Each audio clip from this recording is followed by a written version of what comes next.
What's going on, Big Blue Crew family? The video that you're about to watch, the video is gonna be called Daniel Jones, the last great debate. I did this video with a subscriber of ours, NYG22. It came up in the chat that he felt a little disrespected, that he felt like his opinions really weren't mattering when it came to the chat about his takes on Daniel Jones. I've had numerous debates. Shout out to Keyshawn Funches. Shout out to Authentic. Shout out to Giants Clown. Giant Opinion Sports. We may disagree on the Daniel Jones takes, our Daniel Jones takes, and I just did this video to to show support to our chat that you guys matter, you guys' opinions matter. You don't ever have to feel like you can't say anything about a subject that we're talking about with our New York Giants. We're all New York Giants fans, and most of all, we're part of the Big Blue Crew. Big Blue Crew was formed to bring the voices of the people who want to voice their opinions about the New York Giants, and this is a platform where all opinions are welcome. They're actually needed because you guys keep the Big Blue Crew going. So I did this as a special. This is a good hard hitting video. There's a lot of facts. There's a lot of opinions in this video. There's no beef or anything like that. So just want to put that out there. Shout out to NYG22. He's the most opinionated in the chat most of the time, and he has some views about the quarterback position in general with the New York Giants, and I truly believe that he wants the best for the quarterback position with the New York Giants. So don't take his comments misconstrued. Let's be fair, and let's be respectful in the comments. I'd like to thank you guys for watching, and let's get into the video. This is a Big Blue Crew production.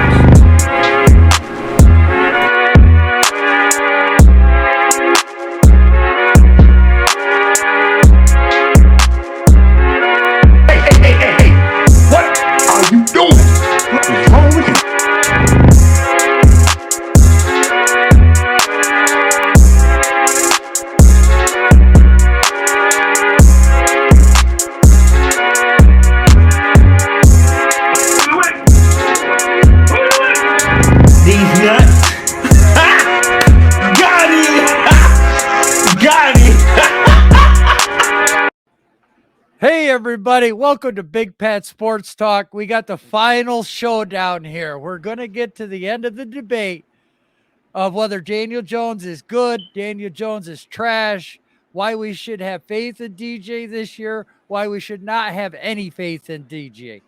We got two gentlemen right here on the panel right now that have been making some seriously valid points. And this is the stream where we're going to break it all down and hopefully end this debate once and for all, and then we can lead on into the season. And the draft is 2 weeks away, so let's fire this off with no hesitation because I know a lot of people have been anxious to see this video. Big Pat, NYG, are you guys ready? Ready. Let's get it. Yeah, let's go. Okay, so which one of you wants to ask the first question? The way I wanted this to go here, Joe, is I want NYG22 to have the floor. I want him to have the complete floor. I need him to get his opinion out. He had an issue getting his opinions out in the chats before, so being the guys that we are, we love all our chat, and we want our chat to feel like they're being respected. So I did this. This is especially for NYG22. Like I said, I never want any one of our guys to feel like they're being disrespected or their opinions don't matter, because that's not what this channel was built on. This is not what the Big Blue Crew has been built on. We always want to be fair, and we love you guys, man. Really, you guys make the Big Blue Crew go. So yes, this is. I mean, if I have to do this again, I'll continue to do this. But NYG. Thank you for coming on. Thank you for being a good sport. And like I said, never feel disrespected over here, bro. This is why I'm doing this. So The floor is yours. If you have a question for me, I will answer. But if you don't, the floor is yours. Right. Y'all, can y'all hear me? Yep, got you loud and clear. All right, cool. First of all, want to thank you, Pat. Thank you, Joe. Thank y'all for having me on. You know, much love and respect. This sports debate, it's just sports, man. You Right. know, it's nothing personal at all. Never is, never will be. You know what I'm saying? I'm a cool-hearted guy, passionate, but at the end of the day, you know what I mean? I deem myself as a good person. Okay, so the Daniel Jones versus picking another quarterback, or, you know, some people talk about Matt Corral, Kenny Pickett, Sam Howell, whoever. But, or, you know, Malik Willis. That's the quarterback that I think the Giants should draft, given the fact that they have 2 number 1 picks, 2 number 1 draft picks, top 10. You can do a lot of maneuvering, trade up, trade down, trade back, trade for future picks, and still get the player you want if you're smart. Now, if you're Dave Gettleman, you're going to mess it up. But I don't think the Giants can mess this draft up for number 1. All right? With Jones, people call me a Jones hater. You don't want him to succeed. You just hate the kid. I don't hate Daniel Jones. I don't know Daniel Jones. You know, I'm not in the NFL locker room. I don't, from all I see, seems like a pretty good person, decent guy, works hard. Everybody says good things about him.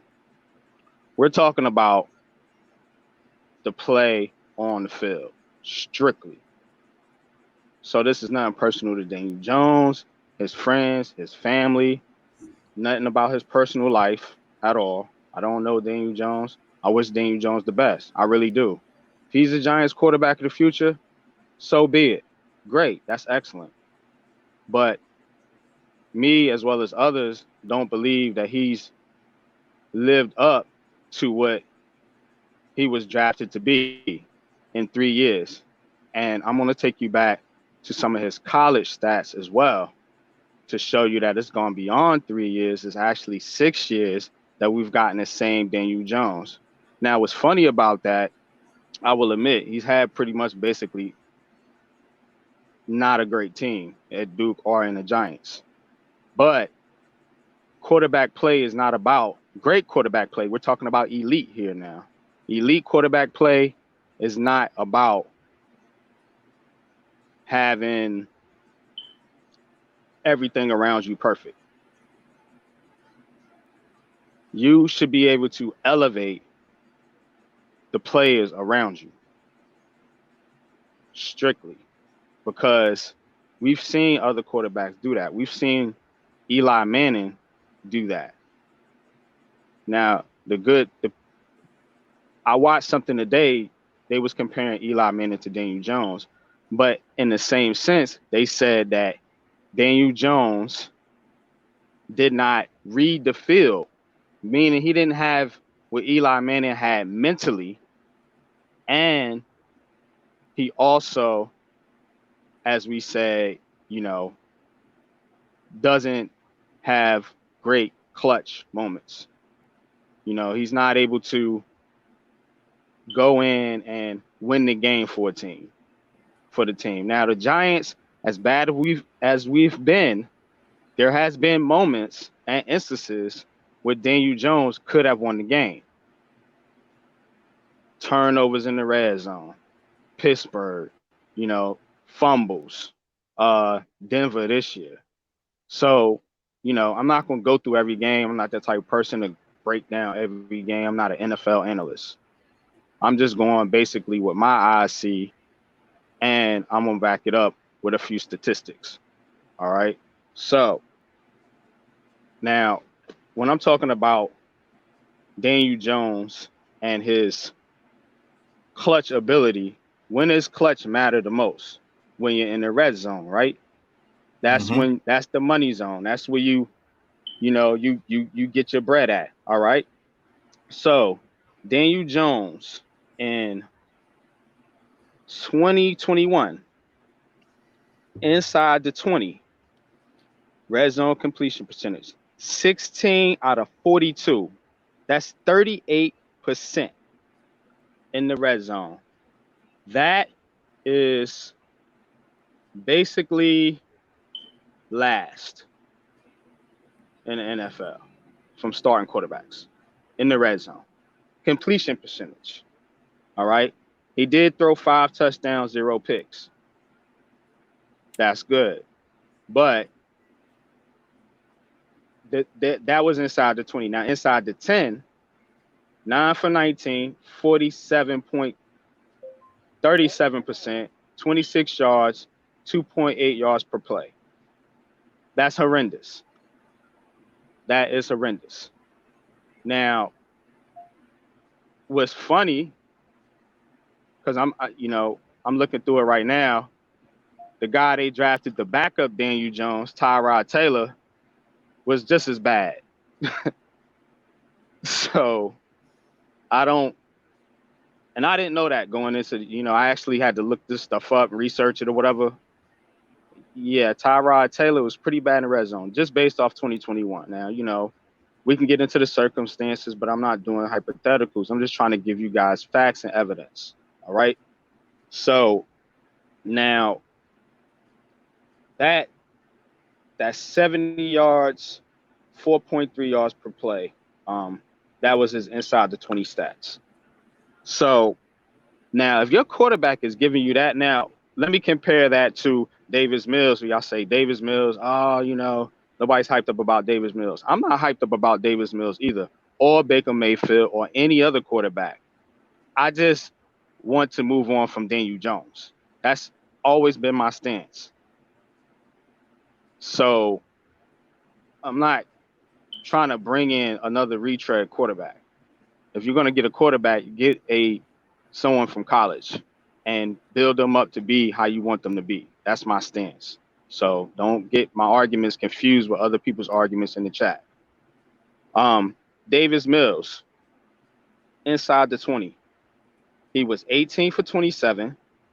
So he was there because I think he played less games. Did he play less games than Daniel Jones, Pat? Do you know Yes, off he top? did. I think he only played like 10 games. No, Right, he didn't. right. I think they played Did around the same amount of games. He might have played 10 or 11. I'm not sure. I think he played 10. Off the top of my head, I think he played 10 because Tyrod Taylor got hurt. And I think he played is either 8 or 10 NYG, but continue. Go ahead. Okay. So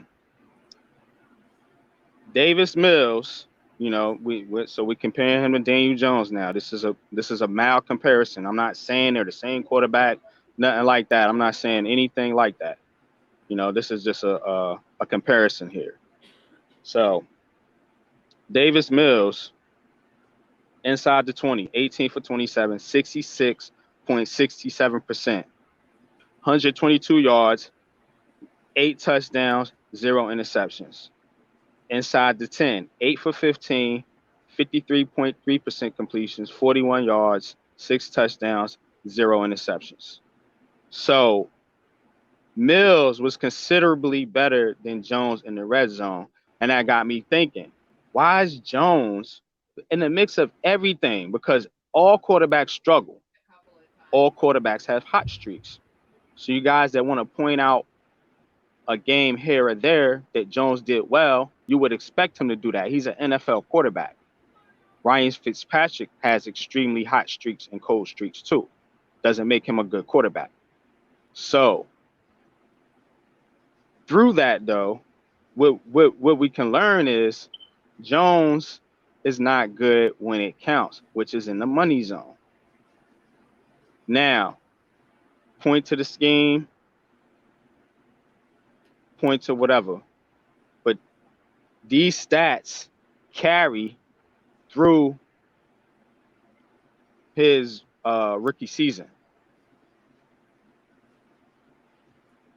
His red zone completion percentage. It was higher, but the thing of it is he had more turnovers. So there's nothing with Daniel Jones that you're going to get the full person or the full quarterback, because he's either going to struggle or basically do good here and there. Inconsistent, like we talk about. Good quarterbacks are consistent. Jones doesn't give you consistency. This goes back to Duke. All right, so what else can we say?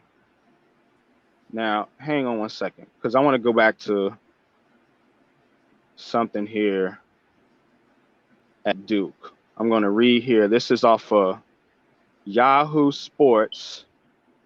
A guy by the name of Eric Edholm. I don't know if I'm mispronouncing that right. I'm not really good with pronunciations. But this is his scouting report on Daniel Jones coming out of college. So I'm going to read this. I'm going to try to be brief. Y'all just follow with me. Is my audio still good? Yeah, you're good, NYG. Yeah. Go ahead. All right. So the lowdown. Jones is a 3-year starter whose mechanics, toughness, and athleticism have drawn praise in NFL circles. Throwing to a less than impressive crop of pass catches and working behind shaky offensive lines, Jones put up strong enough numbers, even with a shockingly number of drop passes that dropped his completion percentage just a tick below 60% mark to 59.9 for his career. In 2018, despite missing 2 games, Jones completed 60% with a 22-9 TD interception ratio. So basically, that sounds like his Giants career. Shaky offensive line, bad wide receivers, so on and so forth. What I'm saying is he's not elevating. Going back to Duke, he's the same guy. The same guy. Same stuff around him, but still the same guy. If you're going to get better, you're going to get better out of controversy. You know, look at Lamar Jackson. He lost his damn near his entire team. He was still balling out. Now, we can go through a number of situations like that. I'm not here to do that because I don't want to be long-winded, and I want Pat to get his spill in. So, but that's showing you this guy's the same guy. I'm showing you the stats and the evidence. This is an NFL, I guess, analyst from Yahoo Sports.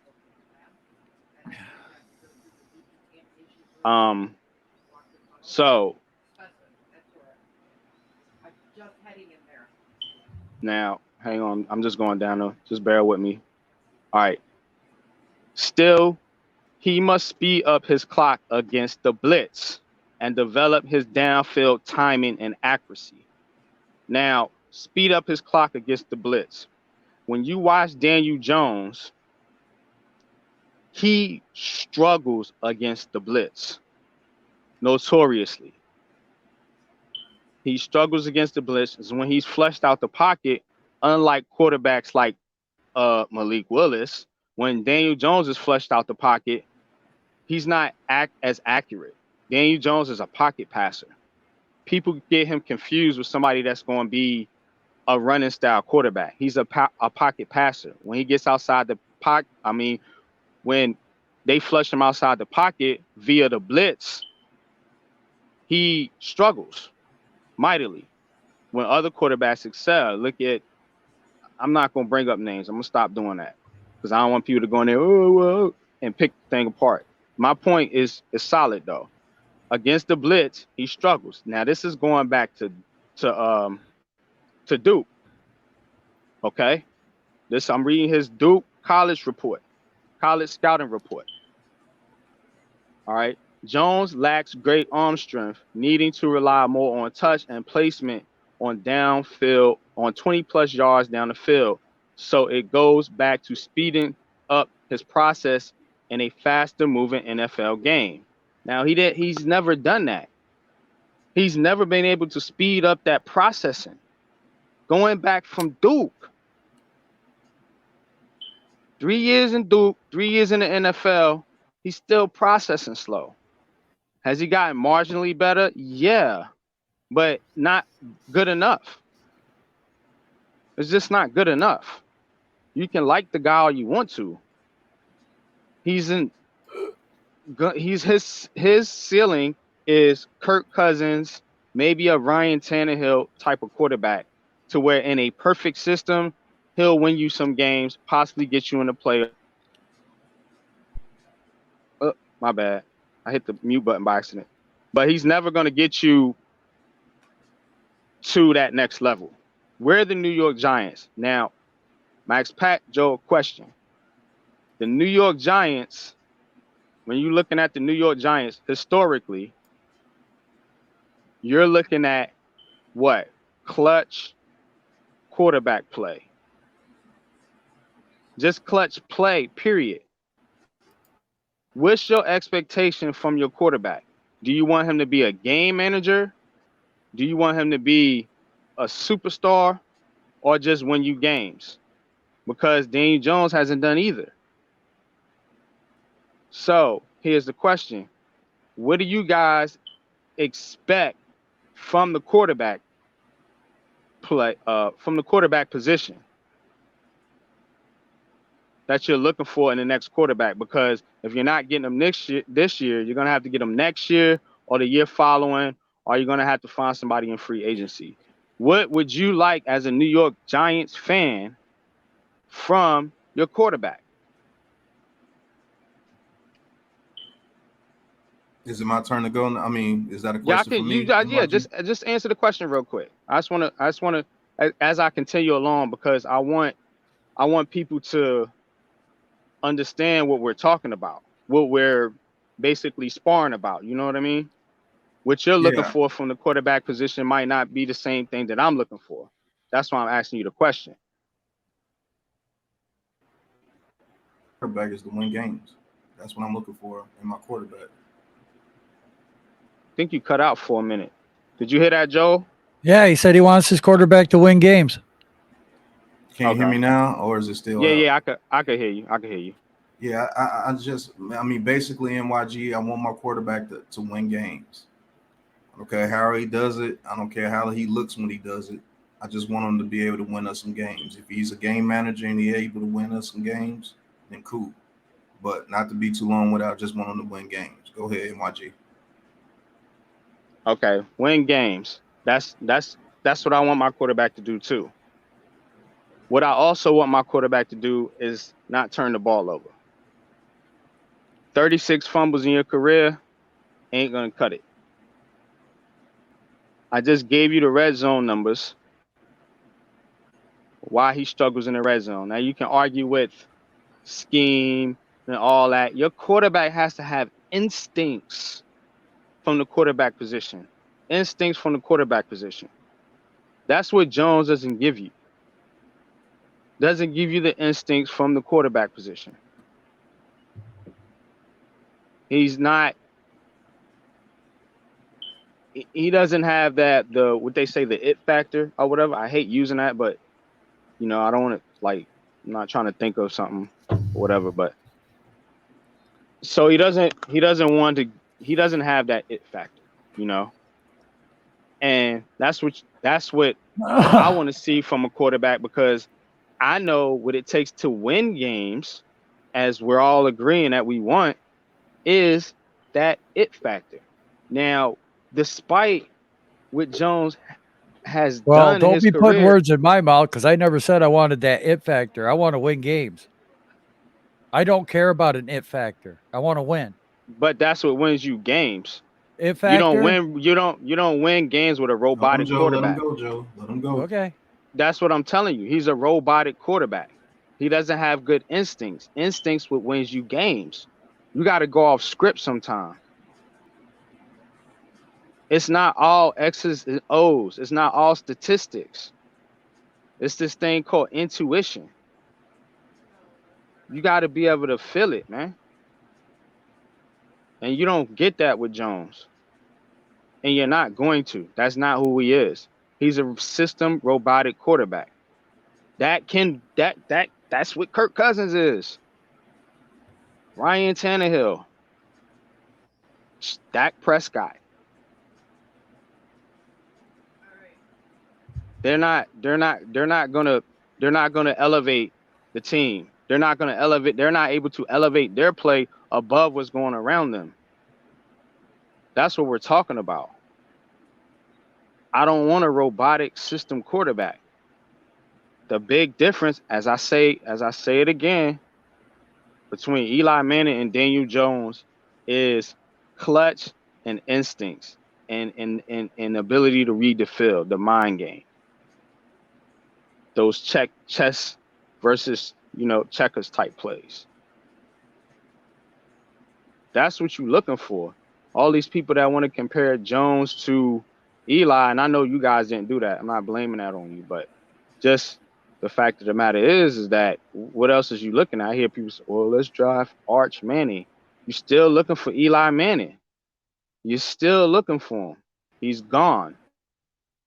He's not coming back. And Jones is not his replacement. But let me continue. Y'all still with me? Yeah, I'm listening to every word you say. All right. Just want to make sure. I got some tabs open here. Just give me a second. All right.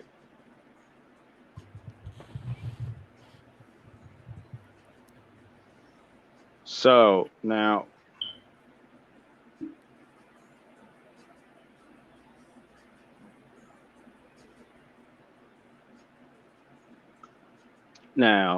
I'm just going to go over a brief reason why I want Malik Willis, and then I'm gonna see if I can pull up this little mock draft I did.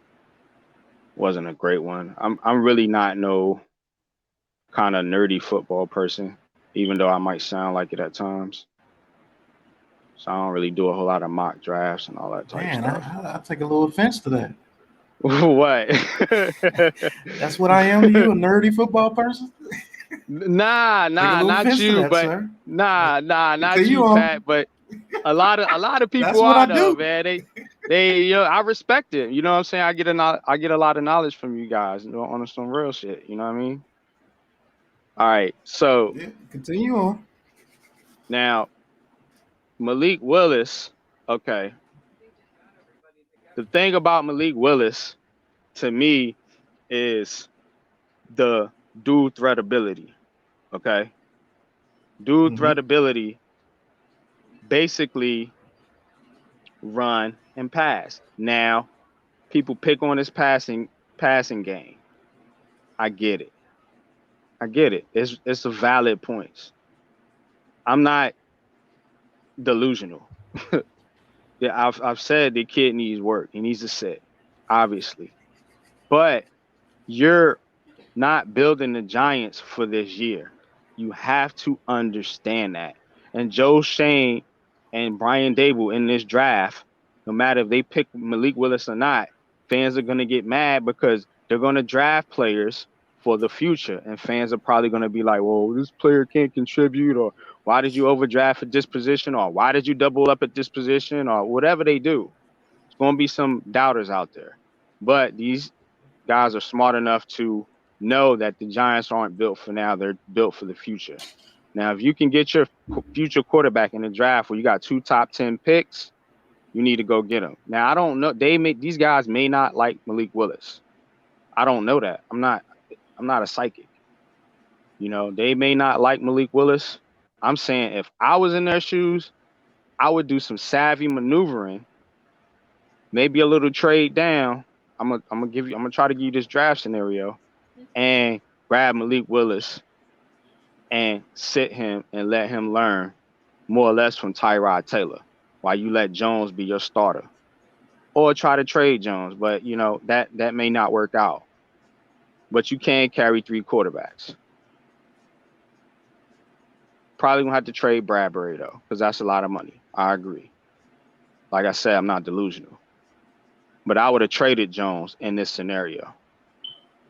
But it's the running ability and the passing ability combined with that. Because if you build your offensive line right, you can have a dominant run game with the threat of weapons like Kadarius Toney, Saquon Barkley, Malik Willis,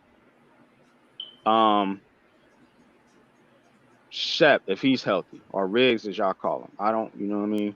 But if he probably won't be healthy, but maybe you go out and you get a Jahan Dotson or one of these wide receivers, Sky Moore, or somebody to add that extra element to the game.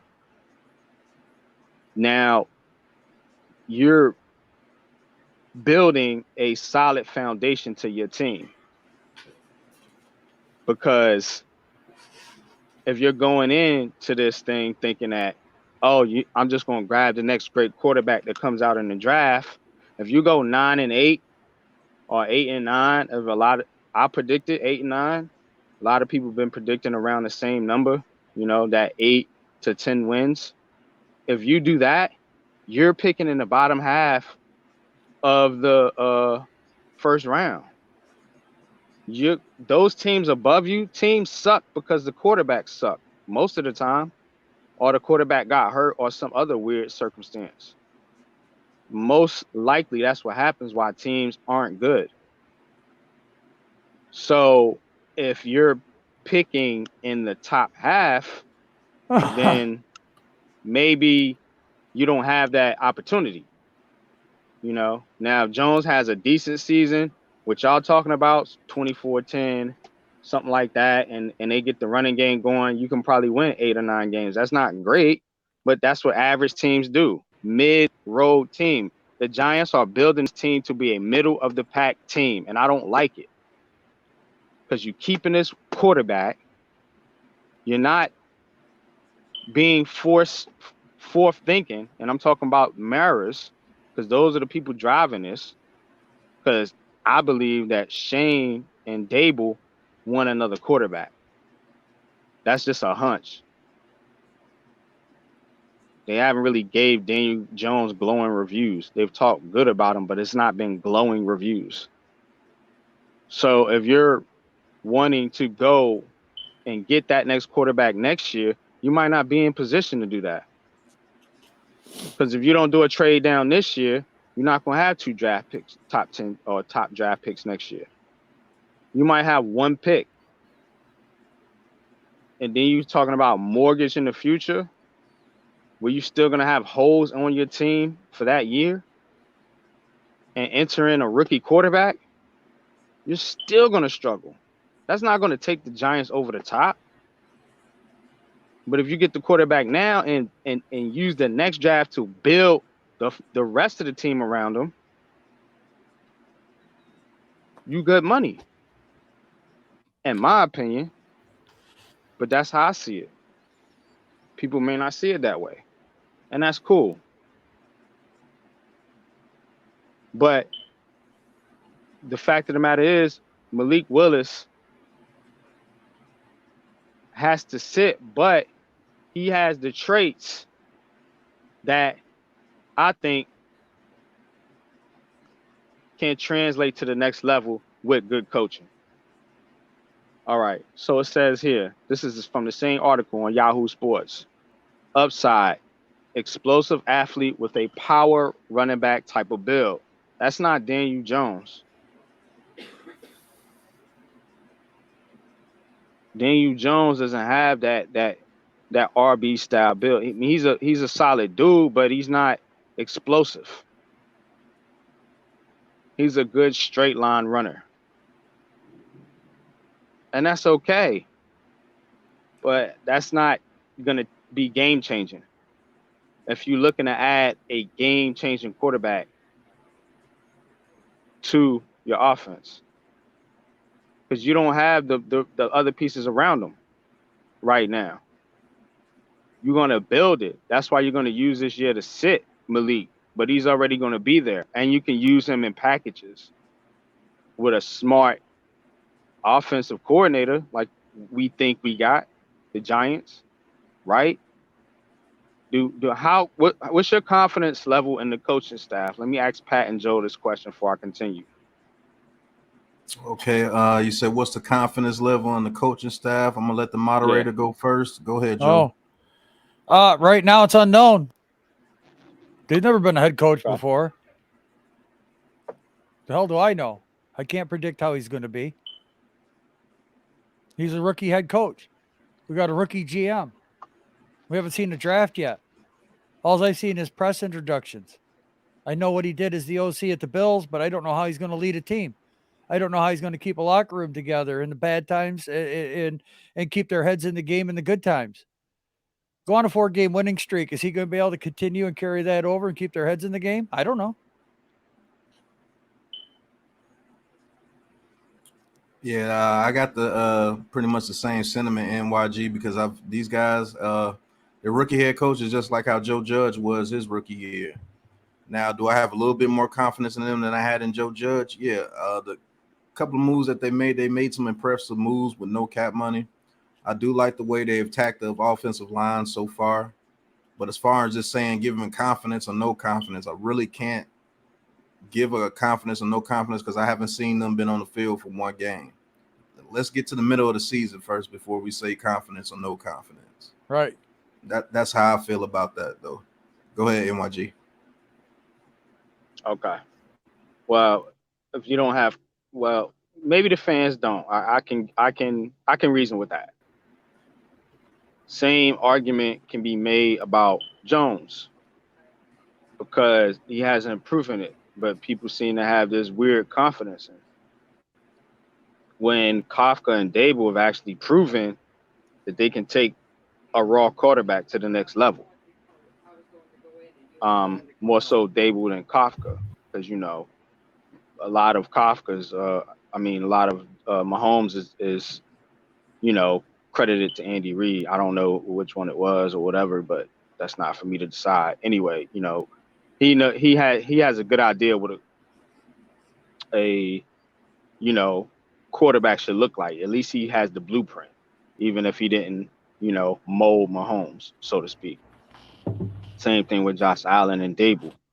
So to say that, I'm saying that I think given with now, yeah, I'm playing hypothetical here a little bit, and I spoke out against it, but I think this is my belief, that they can probably mold Malik Willis into that quarterback if they're allowed to do what they're supposed to do and not rush him out there. All right, so back to the scouting report. Unusual combination of athletic traits, a dual threat quarterback. I already talked about that. I'm gonna wrap it up here soon because I want Pat to get his spill in. I don't want to be here too long. Able to withstand hits as a runner as well as juke defenders and break tackles. Now, that able to withstand hits as a runner is important because Jones, he loses the ball when that happens, when he gets hit or he gets hurt, so, and he's not elusive. He can't juke and break tackles like that. You know what I'm saying?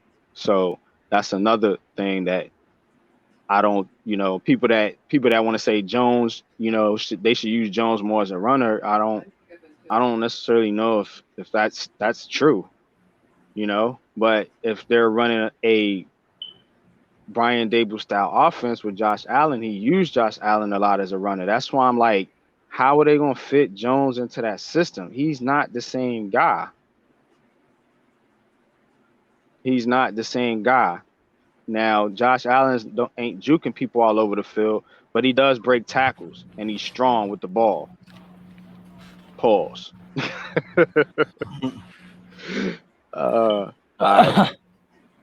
So, Malik Willis, enough juice to turn the corner versus the NFL and some linebackers. Okay, so he's got speed, Jones has speed too, so maybe that's a wash. Nuclear grade arm talent, easily can air it out 60+ yards or thread it on a line. Now, a lot of Jones I wish I could share this video with y'all, but yeah, we don't want to be too long. I don't want to get too in depth with it. But when you look at Jones's tape, his anticipation isn't there, which leads to a lot of batted balls and a lot of like those almost interceptions. If you know what I'm talking about, those like almost picks, like Yeah, it's because of his arm strength. Like I said, I'm not an NFL analyst, but I'm trying to do my best here to make the chat understand that I'm not just rambling when I talk about his game. I actually do watch the game, so I'm trying to give it to you guys from an analytic standpoint. He doesn't have the arm strength, which is why he leads to a lot of those batted down balls, not batted down from the line of scrimmage, but those, I say, almost interceptions. Malik Willis doesn't have that. Malik Willis interceptions come from poor decisions. We already know he needs to make better decisions. That's a moot point. So, but the arm talent is what you can't teach. All right. So we know about his arm angles and platform throws.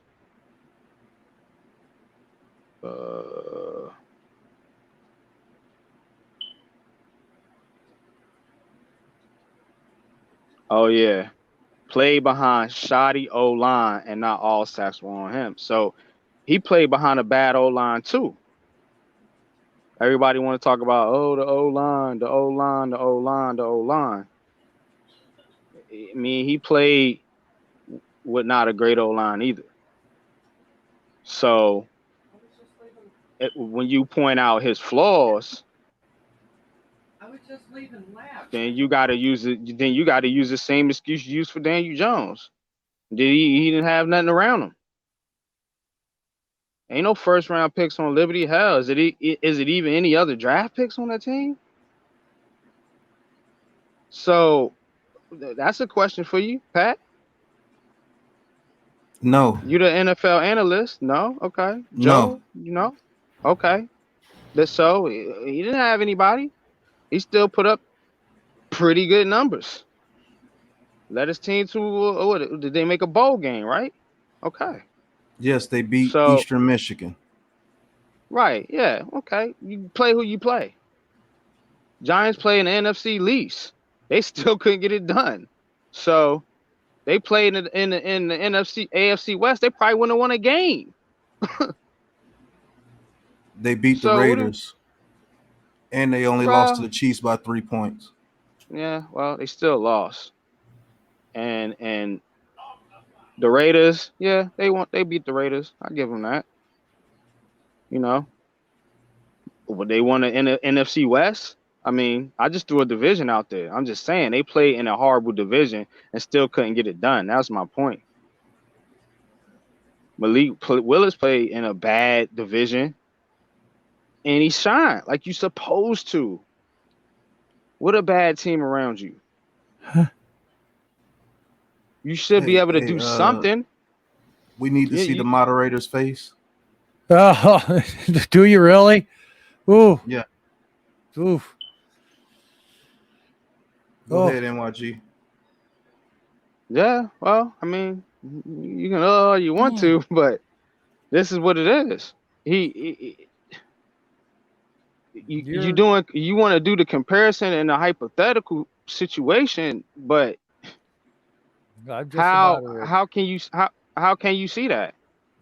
You can't say that Willis had a great team around him.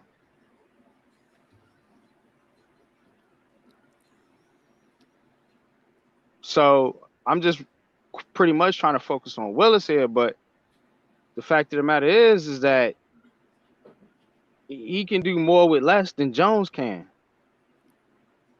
Jones is a system robotic quarterback. You can feel how you want to feel about him. You can love him. He's your homeboy. You want to take him out for a beer. Cool. It's your son. He looks like your son. Whatever. I don't know, but I don't get the love affair. And 3 years in Duke and 3 years in the NFL, he hasn't proven anything. He's proven to be the same quarterback. Now, I don't want to be an hour long giving you stats and statistics to keep proving my point. Use your eyes. Use what I just told you. Use what the analyst's saying. And get out your feelings. Now, back to Willis. So,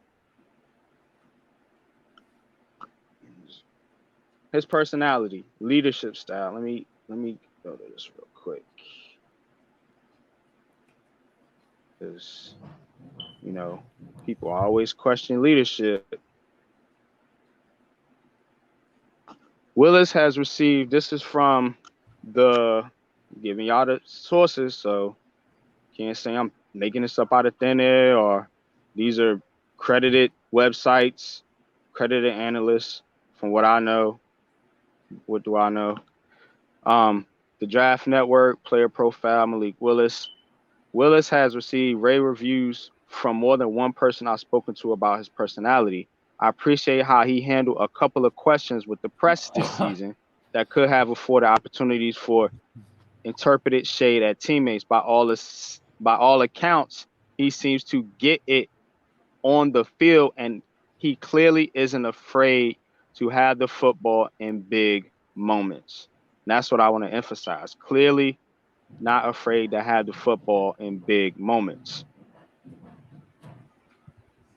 This kid is different, man. I don't think he's gonna run from those clutch moments. I don't think he's gonna choke. I really don't. He may not play well all the time, but no quarterback does. Look at the stretch Mahomes had this season. He looked terrible at times. You know, that's how it happens. Jones doesn't have enough of those up moments. It's more down. That's what people are saying. Now, whether you want him to be the quarterback this season or not, that's on you. That's cool. But it's not going to put the Giants in no better position next year or when it is time to find a quarterback, because you're not going to have 2 top 10 picks. And like I said, you can do a lot with those picks. All right. Trying to be quick here. So let me see. Let me pull up my Yeah, we're going on 45 minutes. Okay, yeah, I'm almost done. I'm gonna see if I can pull up this mock draft. Matter of fact, you go ahead and go, and I'm gonna see if I can get this mock draft when you throw it back to me. But my final argument though is whether you like Malik Willis or not, that's cool. I mean, I'm not gonna argue with that no more, because I realize he's not a polished quarterback. So if you're looking for a polished quarterback, you want the next Joe Burrow, you think you can get him, you want to take that chance, cool. But you're wasting your time with Daniel Jones. The Giants are wasting their time with Daniel Jones. And they could have traded him and got something. And they didn't trade any of the players they were talking about trading. I don't even know if they're going to trade Bradbury. So to me, that's kind of fishy, because I think somebody still, you know, in the background, in someone's ear, telling them not to do this and not to do that. Saquon, Daniel Jones, they could have traded both of them and got 2-3 extra picks possibly, and went all in and loaded up. You got Tyrod Taylor, you got a bridge quarterback. Even if you do that and you don't take Willis, you still got a quarterback in place, and you know, you can, moving on from Daniel Jones, you're talking about rebuilding the team and resetting the team, or, you know, overhauling the team or whatever. You don't keep your quarterback and your high price running back when you're supposed to do that. So I don't see the point in keeping Jones. I don't see the point in, to agree, keeping Barkley. I don't know what they're doing, man. It just, to me, it seems like the same old Giants, in a sense, because I think Mara's still playing in the cookie jar. But I'm gonna wrap it up. Go ahead, Pat. Okay, thank you. NYG made some valid points right there. So you told me the quarterback that you want him to have the it factor. You want him to be able to juke defenders, and you want him to be able to throw the ball 60 yards on the rope. That's basically what you told me that you want your quarterback to be. You like Malik Willis, and don't get it twisted over here. We don't hate Malik Willis. We don't dislike Malik Willis. I don't know Malik Willis. I'm saying Malik Willis is not right for us right now because I don't think we're in a position to draft a quarterback.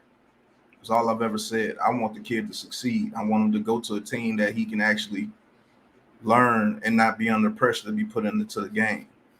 Because if they do draft Malik Willis, no matter if they got Tyrod Taylor or not, there's no way Daniel Jones is going to be able to play in front of Malik Willis and let him sit and not put him in the game.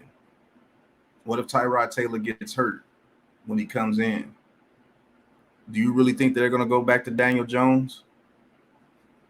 Do you know what the media would say if they did that with that kid Malik Willis sitting on that bench?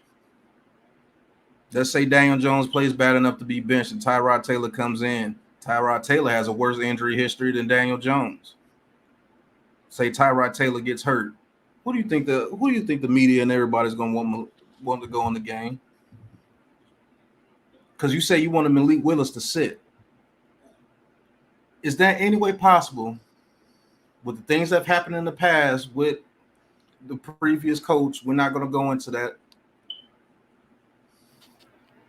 But do you think with Mayor already being proclaimed as a you-know-what, that they'll be able to put Daniel Jones back into the game if Tyrod Taylor comes in and gets hurt with Malik Willis sitting on that bench? And as you said, he is very well liked, which he is. Yeah, but he can't get from private to public. You also said you want a quarterback that has leadership. Now, to me, what leadership in a quarterback is, he's the first one in the building.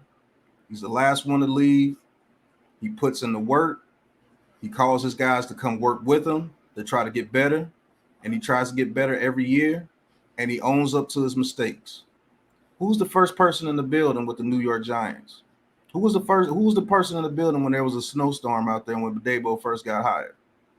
Who was the first person they met? And it wasn't just a meet and greet. He was there working out. I believe his name was Daniel Jones. Who was the first person there off-season workouts? Daniel Jones. You can search all the bad videos you want on Daniel Jones all you want, but you can search out some of the things about Daniel Jones working out with his receivers every single year, either at Duke or he will go to them and work with them. Who do you think got Kenny Galladay to calm down? As much as quiet as Daniel Jones is, when Kenny Galladay was going off on Jason Garrett. Breaking up a little bit, Pat. Can you hear Hopefully me now? we got you. Yeah, I got you now. Yeah, who gave him that real sharp look at Kenny Galladay and say, you know what, it ain't worth it, and he backed down? I think that was Daniel Jones. And then if you notice his last press conference when he went up there, even though he could have said a bunch of things up there, you know what he did? The guy gets trashed by everybody. But you know what he did? He went up there and said, I put it on me. And that threw the media off because what can you say about him now? He said, yeah, put it on me. Go ahead. Unlike an Aaron Rodgers who would throw somebody underneath the bus in a heartbeat if the situation's not good. Daniel Jones said, put it on me. You already talk about me enough. What's the use of talk about me a little bit more? Shit. Kill me. It's on me. Even though you said my coach was the worst in the league, you said my offensive coordinator was the worst in the league. I know I can't say the offensive line was the worst in the league. I guess that goes to the Bengals, but they were the 31st in the league. Every last one of my receivers were hurt. Saquon Barkley, where you at? But you know what? Put it on me. I think that's what a leader does. You said you wanted leadership, you wanted it factor, whatever that means. You wanted somebody that could juke out players, and you wanted somebody that has a cannon of an arm. Now, you read me a scouting report about Malik Willis. It said he was a nice guy, he has a laser of an arm, and he's a running quarterback. Please explain to me why they didn't put anything about passing the ball in that scouting report.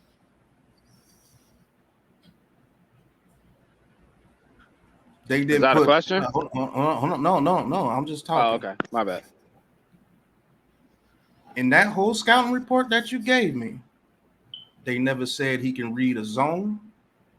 They never said he knows when to throw the ball. They never said he knows how to read coverages very well. They never said anything about passing the ball, which is kind of messed up because you basically proclaiming this kid to be a runner of the ball and not a passer. But they didn't say anything about his passing ability except he has a rocket laser arm. Okay, cool. You know who else had rocket laser arms when they were coming out? Jamarcus Russell. And he had a bigger arm than Malik Willis. He sat on his ass and threw it 80 yards. You know who else had a rocket arm coming out? Jay Cutler. Jeff George. Laser rocket arm. Jeff George had a better arm than John Elway coming out. That's what they said. You know who else had a rocket arm coming out? Ryan Leaf. Tim Couch. I don't care about a quarterback that has a rocket arm. You gotta know what you gotta know what to do with it, bro. Pause. You gotta know what to do with it. Oh, you also said you wanted a quarterback that can raise the level of the talent around them, correct? Now that's a question. Yeah. Okay, cool. So all your stat searching, search the games of Malik Willis against FBS teams. Look up his completion percentage. Look at his turnovers. Just look at the games, period. You know what he did? In his last season there, the season when everybody said that he was going to just be amazing, he went 0-5. 51.8 completion percentage. 7 touchdowns, 7. 4. Is that elevating the people around you? Because can you repeat that, Pat? You broke up a little bit. Can you repeat that, please? Okay, you say you wanted a quarterback to elevate his team around him. When he played FBS teams, he went 0-5. 7 touchdowns, 13 interceptions, 51.8 completion percentage, and 4 fumbles. Is that elevating your team? But according to you, oh man, he didn't have anybody. Well, in your book, that's an excuse, right? When I say Daniel Jones didn't have anybody around him, everybody was hurt. He had the worst offensive coordinator, the worst coach, the worst GM, in people's eyes, the worst owner. Nobody to turn to, nobody to help him out. And I doubted if they was teaching him how to be elite, because I don't think they could. And the only one that could have was Jason Garrett, and he was beefing with Joe Judge. So you think he gonna teach him anything? He wanted that job.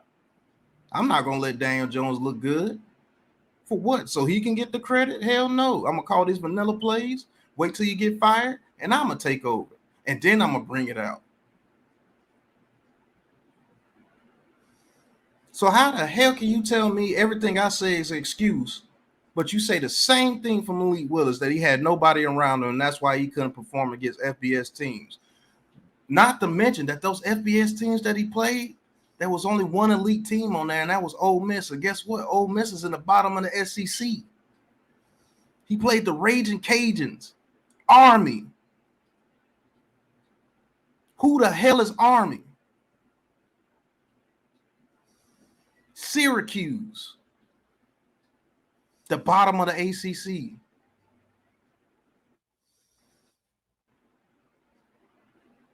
All the FBS teams he played, ain't nobody worried about them. Maybe Ole Miss because of Matt Corral, and Ole Miss was his worst game. Guess what? Because that was the best FBS team he played. But oh, wait a minute. He didn't have anybody around him, so that's okay. He didn't have anybody around him, so that's okay. Let's go, Malik Willis. I know you can do it. You didn't have anybody around you, bro. Well, let me ask you something.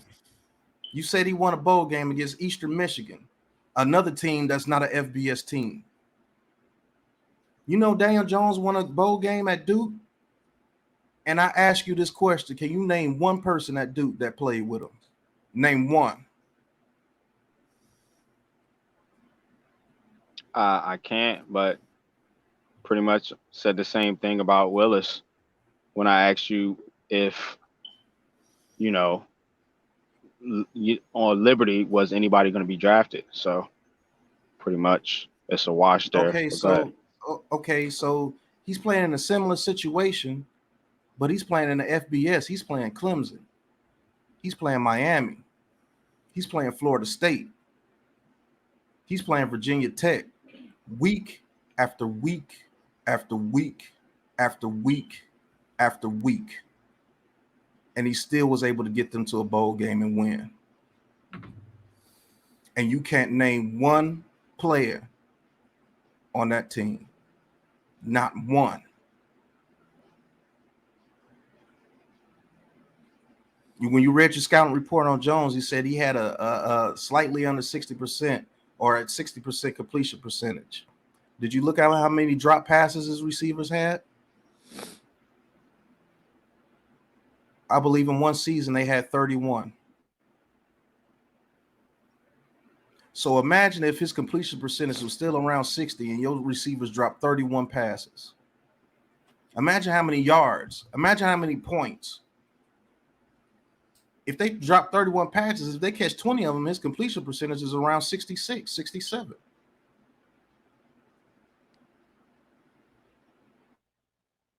With on a team that you can't name one person. You can't name one person unless you went and searched it right now. Then you'd be able to name a person. Similar situations. And Daniel Jones won a bowl game in the FBS, in the ACC. But Malik Willis did better than what he did, right? Oh, I get it. He can't run across the field and juke out 5 defenders and throw it 65 yards off his back foot for one play in a game. That's only one play, man. That don't get you victories. That don't get you wins. Is Daniel Jones considered a winner right now? No, he's not. I'm not going to sit here and say that he is. In his 3 years, he's failed.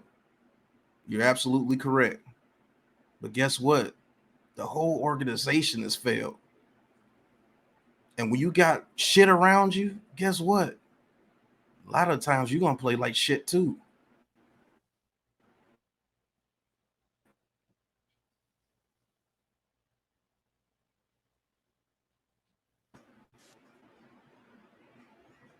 I know I went in and out. Can you hear me now? Yeah, I got you now. Like I said, I don't care what you guys say. Scheme matters in football. You can't sit here and tell me somebody like Case Keenum, who we all know is not a good quarterback.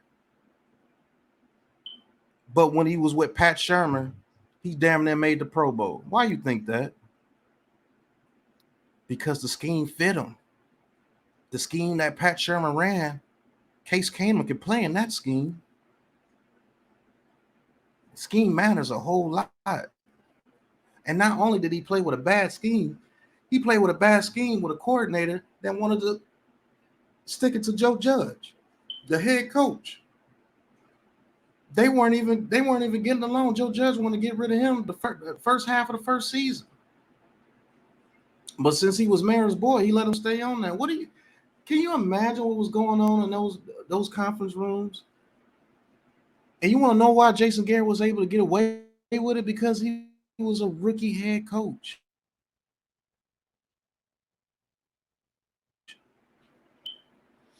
Yeah, but damn, throw that vanilla ass.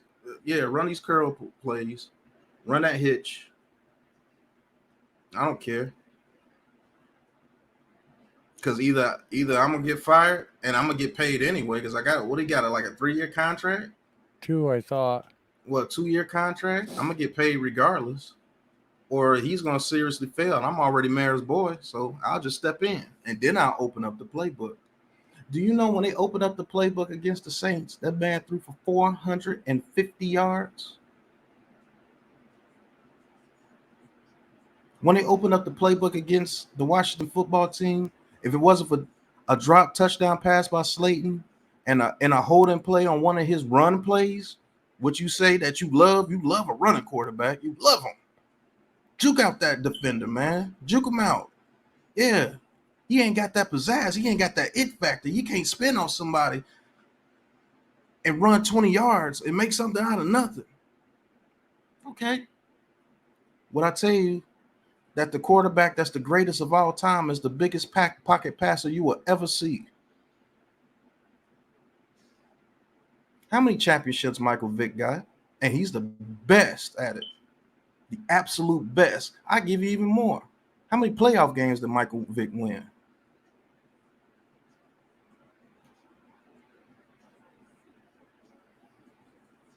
Randall Cunningham, the very second best that did it. How many playoff games did he win over there with Philadelphia? How many NFC championships did he make it to? Oh, he did win an MVP, but guess what? That was in his older age when he played with the Vikings, and he was a pocket quarterback when he won the MVP. He was nowhere near the athlete that he was, and he wound up getting better.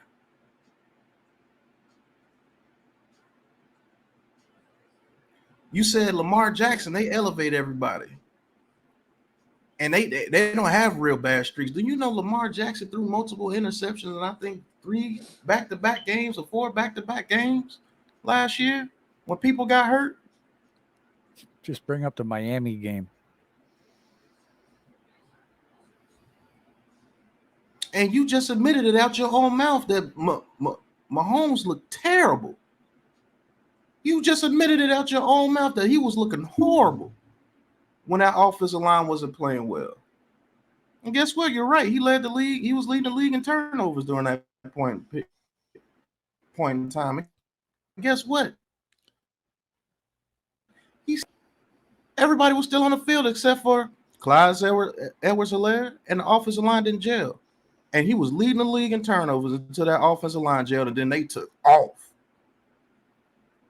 because he was protected.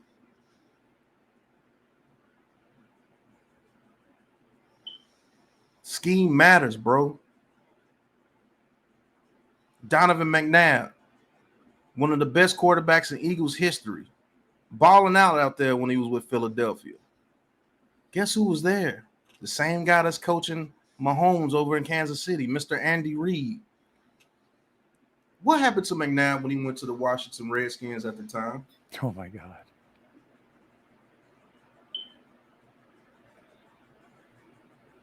When he left Andy Reid? What happened to him?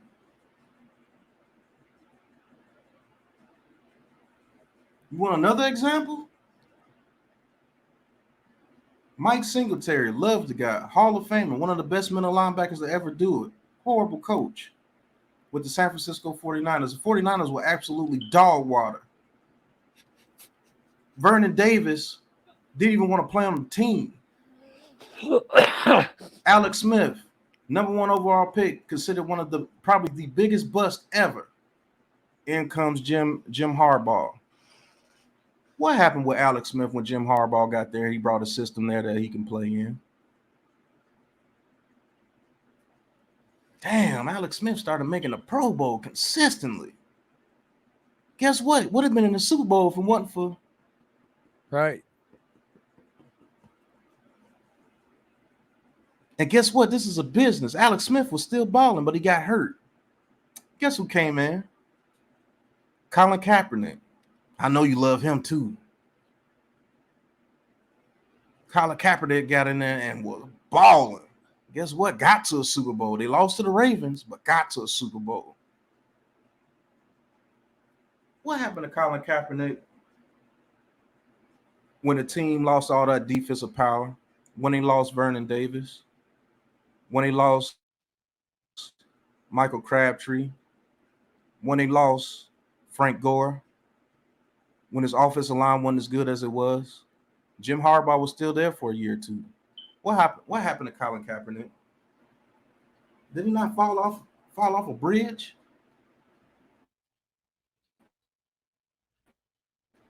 He went from superstar to superstar to in 2 years. Lost his job to I forgot who was the dude's name that he lost the job to. And then he did his little kneel thing. He did his calls, messed up the bottom line of the NFL, and we all know what happened after that. Scheme matters, bro. Alex Smith, the biggest bust ever. The scheme with Jim Harbaugh turned into a Pro Bowler. Guess what? He left the 49ers. Guess who he hooked up with? Andy Reid. Let me ask you a question. Were the Chiefs a bad team when Patrick Mahomes came there? You asked me the question? Yeah, was the Chiefs a bad team when Patrick Mahomes came there? When he got drafted? When he got Nah, they was in the playoffs. Okay, thank you. They were still in the playoffs. You want to know why? Because scheme matters. That scheme Andy Reid got over there is a monster, and he's been proving it for years. He had Freddie Mitchell looking like decent over there with Philadelphia Eagles. When Andy Reid left, they went to shit until they finally got Doug Peterson, and they had that little magical run with Nick Foles. But before then, they were absolute garbage. You want to know why? Because the scheme left. I bet you can't remember the receivers over there with Philadelphia besides T.O. I can remember them because I'm an NFL nerd. Freddie Mitchell, Todd Pinkston.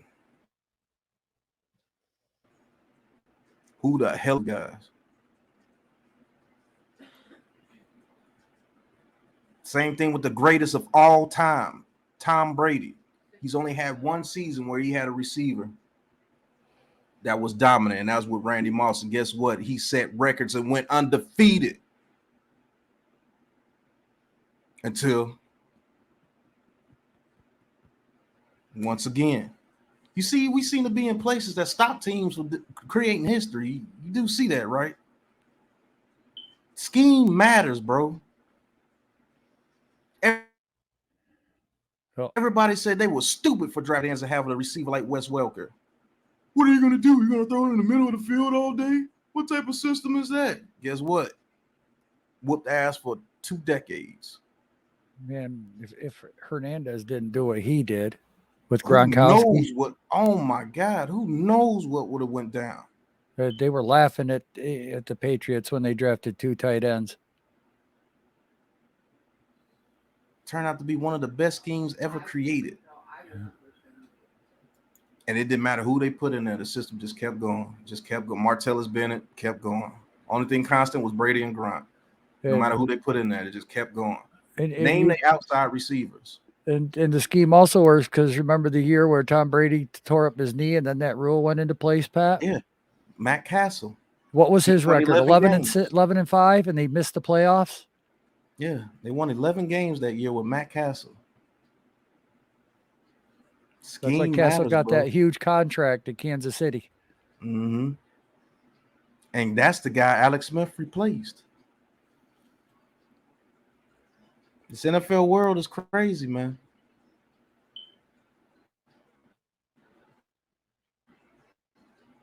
But in your scouting report, they have to put in there you're a very likable guy. Going back to the Malik Willis situation, you're a very likable guy. And you sat here right out of your mouth and told me your quarterback is going to be able to lift up people around him. And then right out the other side of your mouth, you said, man, he didn't have anybody around him. So which one is it? Which one is it? Do you want him to lift people around him? No matter how trash the team is, because that's what you say when it comes to Daniel Jones. I don't care how trash the team is. You got to uplift everybody, man. You got to make it happen. Okay, and I tell you that Malik Willis went 0 for 5, 7 touchdowns to 13 interceptions, 51 completion percentage, and then you tell me, well, man, he didn't have anybody around him, bro. Name one person on Liberty. How does that work? When I say that about Daniel Jones, about everybody going down and it was just a shit organization around him, it's an excuse. But you can say that about Malik Willis and it's okay.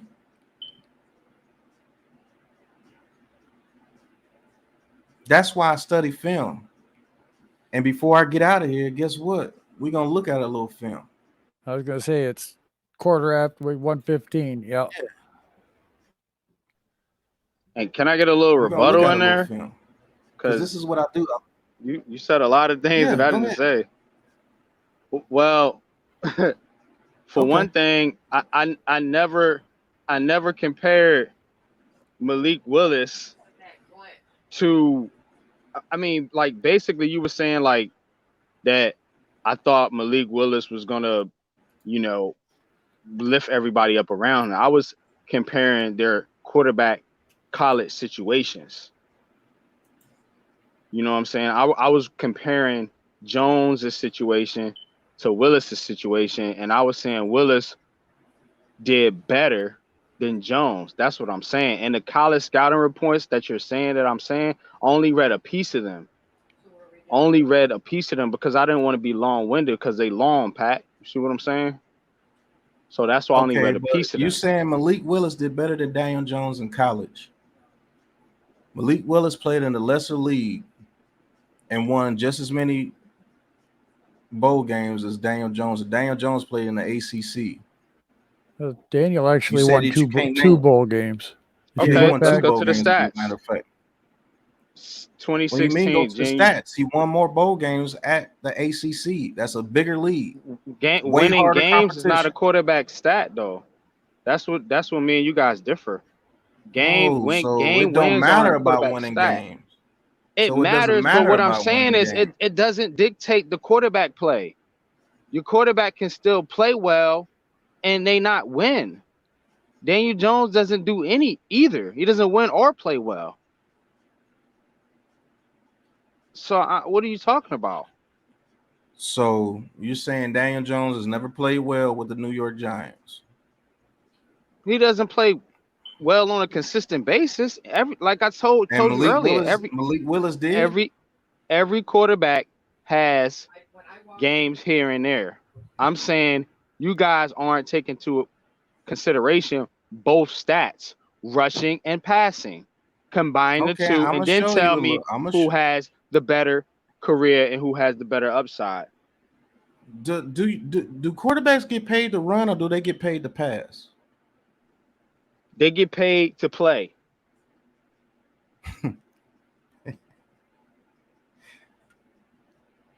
Oh, okay. So you say Malik Willis was more consistent in college than Daniel Jones, when I just told you his record and his stats against FBS teams.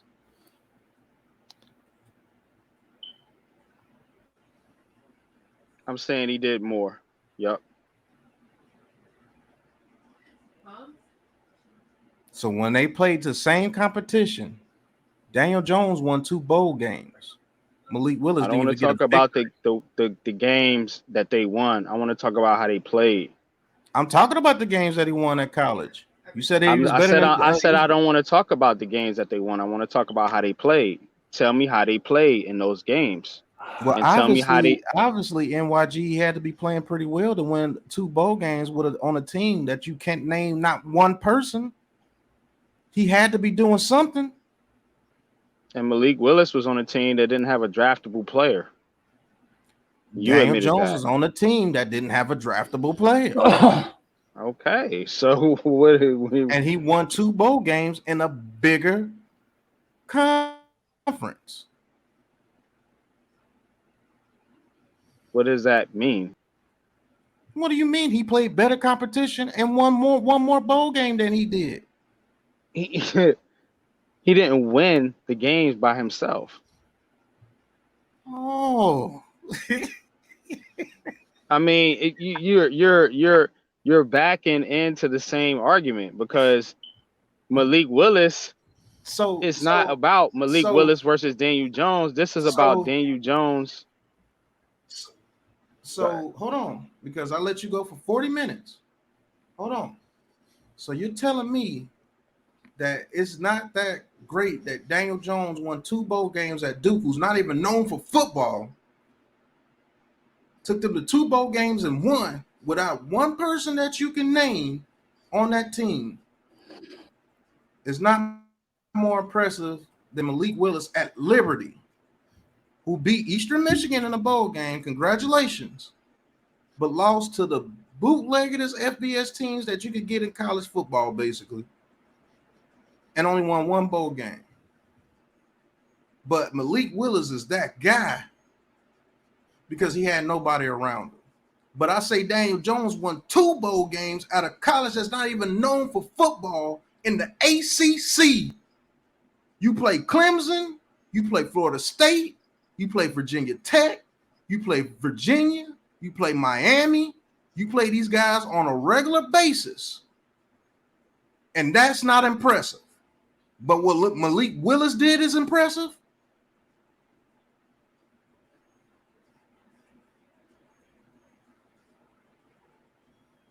Okay, let me go through Jones' stats real quick. 2016. If you don't want to hear about victories, I don't have to hear about stats, bro. Oh. Yeah. You don't want to hear about how but they actually played. You can tell me the stats all day. You want to just go on hypotheticals. Okay. Look, that's not hypothetical. That happened in real life, sir. He won 2 bowl games at Duke on a team that nobody can name one person. Malik Willis won 1, and he played 1 less season. What are you saying? That point that's not a good argument. Let me give you the stats. It's not a good argument. It's not. Did Daniel Jones have to transfer from Duke because he couldn't get the starting job over at that doesn't matter, man. Ole Miss? Oh, that doesn't matter. No, we're talking about their quarterback play. What does him transferring? That goes into quarterback play. You saying I'm saying hypotheticals, and I'm telling you fact. I'm telling you things that are fact. Malik Willis had to transfer from Ole Miss because he couldn't beat out. What's the dude's name? Bo. No, he had to transfer from Auburn. Yeah, from Auburn, and he couldn't beat out. What's the quarterback's name? Bo. Oh man, what the hell is his damn name? How are you sure that's the reason he transferred? Because he couldn't beat him out. It was maybe reported. he just wanted a different change of scenery. Quarterbacks want that. Quarterbacks want a better chance to shine. It was reported that he left because he couldn't win the starting job. Well, believe what you want to believe. Well, you're the one reading media quotes too, and we haven't once disturbed anything with you reading media quotes. Okay, well, that's fine. So Jones's college statistics: 16 for 9. 2016, he had 62% completion, 2,800 yards. Okay, not bad. 12 games played, 13 games played. He kind of regressed, 56.4% completion, even though he played more games. 2,600 yards and 5.9 yards average, 14 touchdowns, 11 interceptions, 73.8 passer rating. And in 2018, of course, he did a whole lot better. 2,600 yards, 6.8, 22.9, and then 9 interceptions with the 89 passer rating. The point that I'm trying to make is that it's not like this dude is lighting it up. These are the same type of stats he's been having in the NFL. So what makes you think he's going to make a leap to some type of superstar status? That's what I understand. And that's what I don't understand about you. Hold on, because I let you go for 45 minutes. Go ahead. That's what I don't understand about you. Nobody ever said he's going to elevate to superstar status. We said we just want to see what he can do with a half decent team around him. You said nothing changed from Duke to the New York receivers drop passes. He's still playing on the team when nobody, the people that's out there with him, you can barely name. He's still playing on the team. That offensive line is not up to par. He's still playing on the team where the running back is not playing because of injury. He's still doing it. If this guy was in Baker Mayfield's situation and he's playing the way that he's playing, absolutely get rid of his ass now because he's holding us back.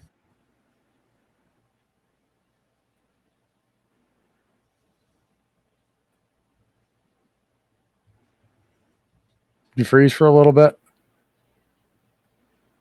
And if you want to think, yeah, Pat, you're freezing a little bit here. That Daniel Jones, can you hear me? Yeah, now I got you. If you think that Daniel Jones is holding this team back, I would beg to ask you, what happened to this team when he got hurt? This team went from a bad-looking offense to an offense that was unbearable to watch. Couldn't even get past the 50. Do you know we had a game where there was negative pass yards when this kid went out? And then don't get it twisted. I never said this dude was going to turn into a superstar. You can look at my videos. I say, I don't know if this guy's going to be the guy. I just want to see him what he can do. Right. With a good team around him. Right.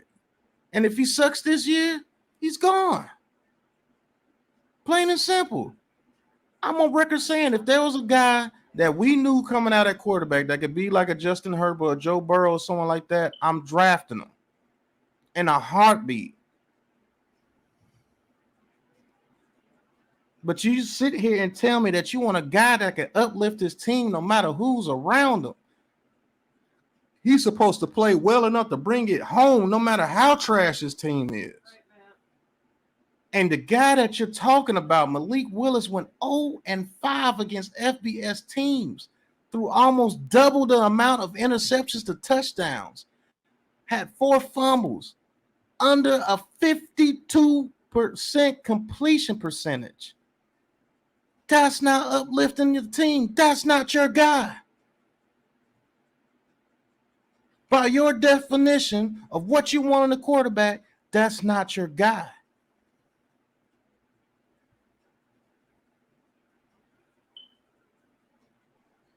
Can I just make one point before you start the film? Go ahead. So you didn't really take into consideration the overall body of work. Now, just tell me this, right? Jones hasn't progressed throughout his career. Malik Willis has. But what you're missing about Willis is the fact that you don't know what he has at the NFL level. You know what Jones has. You got 3 years of evidence. I'm about to show you what Daniel Jones has in a second. Go ahead. And answer this question for. I forgot what I was going to ask. I had a good one too. I kind of forgot my question too, honestly. Well, let me throw one out there. Maybe I can help you guys out. It's not a question. It's more a statement. Why I want to see DJ this year is because if we saw 2 other quarterbacks behind this offense that couldn't move the ball, but yet Daniel Jones was getting the yards he was getting each game, there's something there. Nobody else could move the freaking football. But Daniel Jones was somehow moving the football up and down the field. Now, he might not have done good in the red zone, but for everything he did to try to keep a drive going, whatever, and that's where he'd start doing too much. And that's in his cliff notes of the combine, tries to do too much. What have I been saying for 3 years? He's trying to do too much. That's why he fumbles. But last year, he only had 4. The year before that, he only had 5. So in 2 years, he had 9 fumbles. But everyone wants to call him 36 fumbles. That's too much. Yeah, when you have a bunch of fumbles your rookie year, it is too much. Lamar Jackson had the same amount of fumbles his rookie year too, but you're not killing Lamar him. Jackson had a bunch of fumbles this year, and he fumbles a lot in the red zone. Exactly. So everyone wants to kill him for Danny fumbles, but you know what? There's other quarterbacks out there that are fumbling. We see strip sacks on ESPN all the time. Every other quarterback. But because it's DJ, because it's New York, because we suck. But if that kid can go out there and move the ball and do what he's doing, I know I believe damn good and well that you put something out there that resembles an offensive line, somebody that can catch the friggin' ball, I think DJ's going to have a really good year, and that's what I want to see. If he doesn't, great, he's gone. If he does, great, okay, we'll talk about it. Either way, he's either gone or he's going to stay. One of the two. And now remember my question. You say that Malik Willis progressed. What did he progress in? What did he progress in his final college season? What did he progress in? He cut down on his fumbles. He got better, with his anticipation. Prove it. I mean, I can. Okay, well, we can look at his fumble numbers if you want. I know he got progressively better with his fumbles, but you just said he had a fumbling problem. That's the same type problem the quarterback that's here now, right? But he fixed it. Didn't Daniel Jones not fix his fumbling problem? He didn't. He improved in one area and regressed in the other. So, Malik Willis had 4 fumbles. He's Daniel leveling Jones out. just had 4 fumbles this But year. Malik Willis did not throw less touchdowns when he reduced his fumble numbers. Daniel Jones did. And I proved it to you by showing you his red zone statistics. Has Daniel Jones ever thrown more interceptions than touchdowns? No, but he's not throwing any touchdowns. If you're throwing 14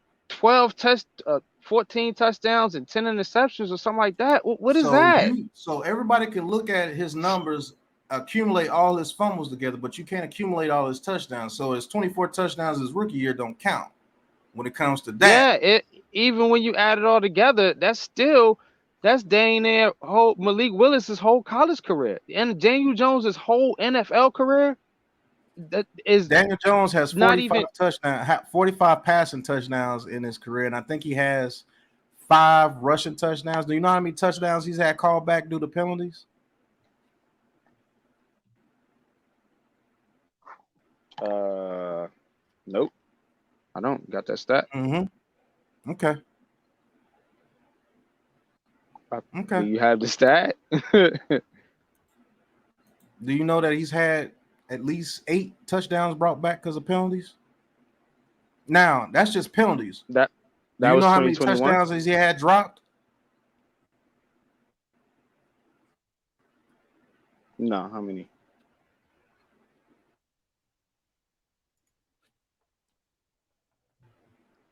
I think we lost you, Pat. Yeah, you went out. Oh, I see Can you hear me now? I got you now. Yeah, how many touchdowns has he had dropped? 6. Do you know how many of his interceptions have been caused by tipped up in the air or a receiver falling on the ground? Out of the 29, I believe he has. Nope. Evan Ingram has 7 of them by himself. Slayton has 4 of them by himself. That's 11.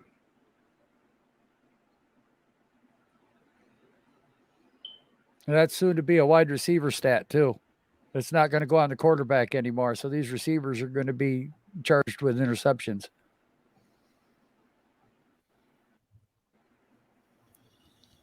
Do you remember how many times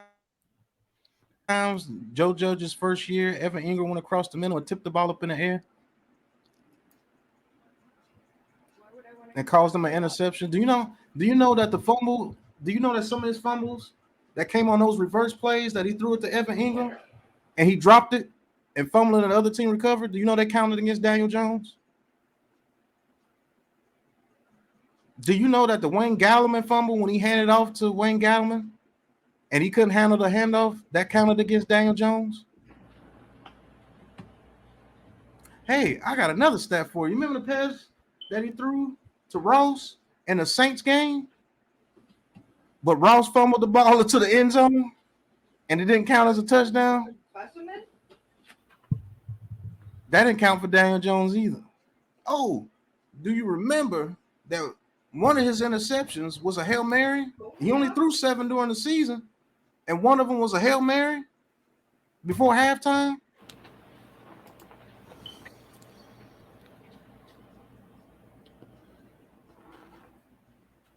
But hey, it don't matter because he's trash. Yeah. And I get it. Well, show us the tape. All right, now we got a couple of plays we're gonna look here. I ain't gonna go through the whole tape because this video will be over 2 hours long. I'm gonna play a couple of plays here, but I just want you to see exactly what goes on with the New York Giants. And this is his worst game. So I didn't choose a game that he did his best in. I chose his worst game. Everybody know the Rams was his absolute worst game. Over half his interceptions came in this game. So you can't say, oh, he just chose a game that he did good in. No, I chose his worst game. I think he left.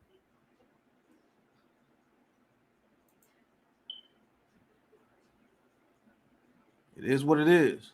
But we still gonna go through this film. Right. Here we go. Yep, he's back. NYG? Yeah, I'm here. Yeah, I didn't choose his best game. I chose his worst game. His absolute worst. We know he played absolute ass against the Rams. Okay.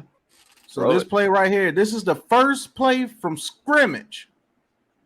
I want you to see exactly what happens to him.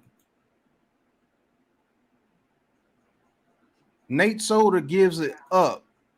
Now, most people be like, man, he should have stepped up. Where? Exactly, Joe. Where? Why I want a center. Look at that push. This guy right here, if he steps up anywhere, he is dead. And absolutely dead. If he tries to throw the Aaron ball right Donald now, was his coming arm's right getting behind broke. him. Do you look how many people they had blocking on the plate? 1, 2, 3, 4, 5, 6, 7, 8, if you want to count him, but I think he went out on a route. So you got 7 people across the line of scrimmage. And you still can't protect the man? 7 people. And you still can't give him enough time to hit this guy, Sterling Shepard, wide open? Run that back again.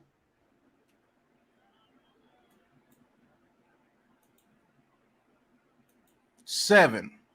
1, 2, 3, 4, 5, 6, 7. In protection. You got 7 people. Oh, Daniel Jones should have stepped up. Okay, step up.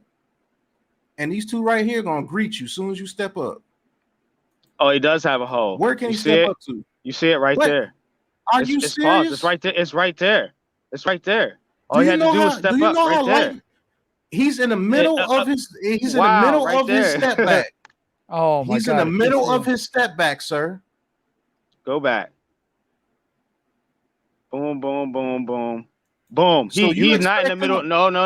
He's looking down the field at that point. Release, sir. This is Aaron Donald getting ready to release. No, you got to go back before that. If he's instinctual, go ahead. Look at it. Oh my goodness. Slow it down. Slow it down. Yeah. I can't. Boom. Okay. Hold right there. Yeah. Okay. He's looking. What's the time into this play, Pat? Half a second? No, this play was 2 seconds flat. Yeah, that's what I'm saying. What And he's the only saying reason why about it's 2 right now, seconds he's flat got because he somebody. It's got a half a strip sacked. second. Now go again. One more, just one more frame. Boom. Right there. Okay. He sees it now. Or he doesn't. So if he doesn't, he should move in the pocket, but he doesn't. He sits there. Are you Where's it gonna absolutely? He just got into his drop back, sir. Yeah. Now go again. This dude's already won. He's coming. Go again. Yeah. He knows it. He should know it. He holds in it. Look, he's holding the ball. Look how he's holding it. Look how he's Dude. holding the ball, man. Dude. You seen That's it with how your I own know. eyes. You're how- denying it. This is how Oh my God. I don't know about quarterback play. If he tries to move right here, he's still gonna get grabbed by Floyd. Do you know how fast these dudes are moving? Dude, yeah, you're looking at shit that stopped Yeah, and paused and I know how reversed fast and they're slowed. moving. Okay. I Do you know I how fast understand they're that. moving? Do you know that this is Aaron Donald? And you have Or quarterbacks that Buckner. can move fast with I'm about instincts. done. I'm about done. There's not one quarterback in the league that would have got out of this situation. The fastest, most elusive quarterback in the league is Lamar Jackson. The closest he would have got to is right here, and he would have got crushed by, I think that's either Brockers or Aaron Donald. Look, this dude is free. He is free. There's a holding penalty on that play. Right. He's holding him. If not, he's free. Yeah, So this I is mean, on he Daniel, definitely this play is on Daniel lost the Jones. rep. He definitely lost the rep. I'm not saying this on Jones. Really, I'm just saying that there's quarterbacks that can do a little something. Oh my God. Yeah, I That's mean, how I I know. really That's think how so. I know. That's how I know y'all don't watch film, man. This ain't. You can't even get out of that in Madden. I've Right. tried it. You can't even get out of that in Madden. Right. Well, I mean, yeah, it's not ideal. Obviously, I'm not denying that.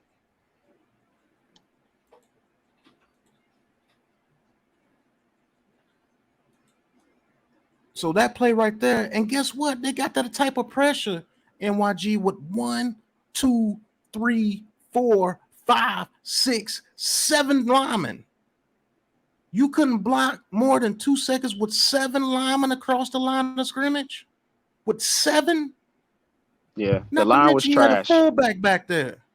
The line was trash. I agree with you. I'm not gonna argue with Guess you what? about that. Guess what? Answer me this question. If he's able to hitch up and these people right here are not coming in his face, and he's able to hitch up, do you think he'd be able to hit this receiver right here?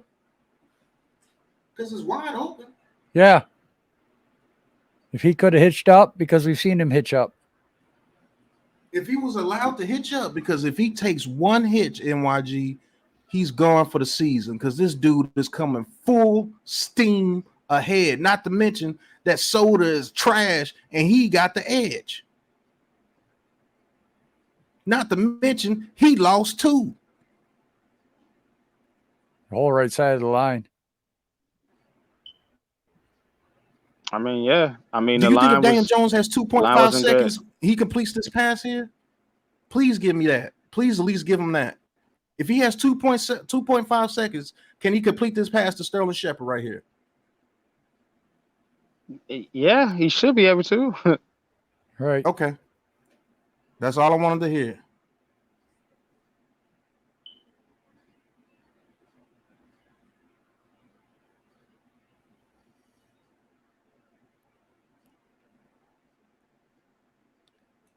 As you can see, they get absolutely mollywopped on that play.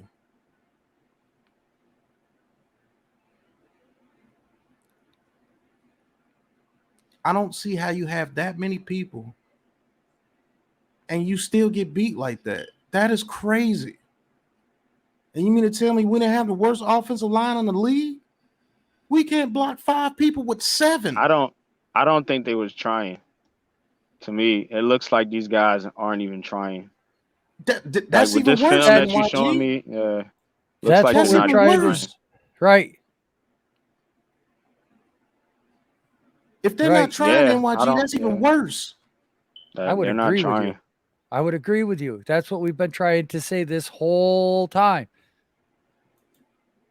What But I are you mean supposed to do? I mean, you can excuse that those seasons, those plays, that Right. play right there, that This is season. same. But I'm taking you but you through his can't worst game, yeah, but I mean, you can't say and I'm over finna the show you some body plays of his that he career, the caused. body of his career though. I'm finna Hold show on. you some plays that he caused it too. Right. I'm We're not saying he's biased. I innocent. know this guy has flaws. Right. I know he does. But y'all say that he can't make good passes off his back foot, Yep. all the way across the hash. Do you know how many yards this is? That's like 40 yards going all the way across the hash. Yes. Keep playing it. Was it? He hits the guy at the 30-yard line. Did it skip? He's at the 5-yard line. He hits a guy on the hash all the way past the 30. Yeah. Look at the this guy pass. up there Okay, at I the see it. 30-yard All right, line. all right. Yep. Okay, Look I at the got you. pressure that he had in his face. Look at the pressure this guy had in his face. It's coming right now. He can't even step into that throw, even if he wanted to. Look how he gets the ball out there to Tony.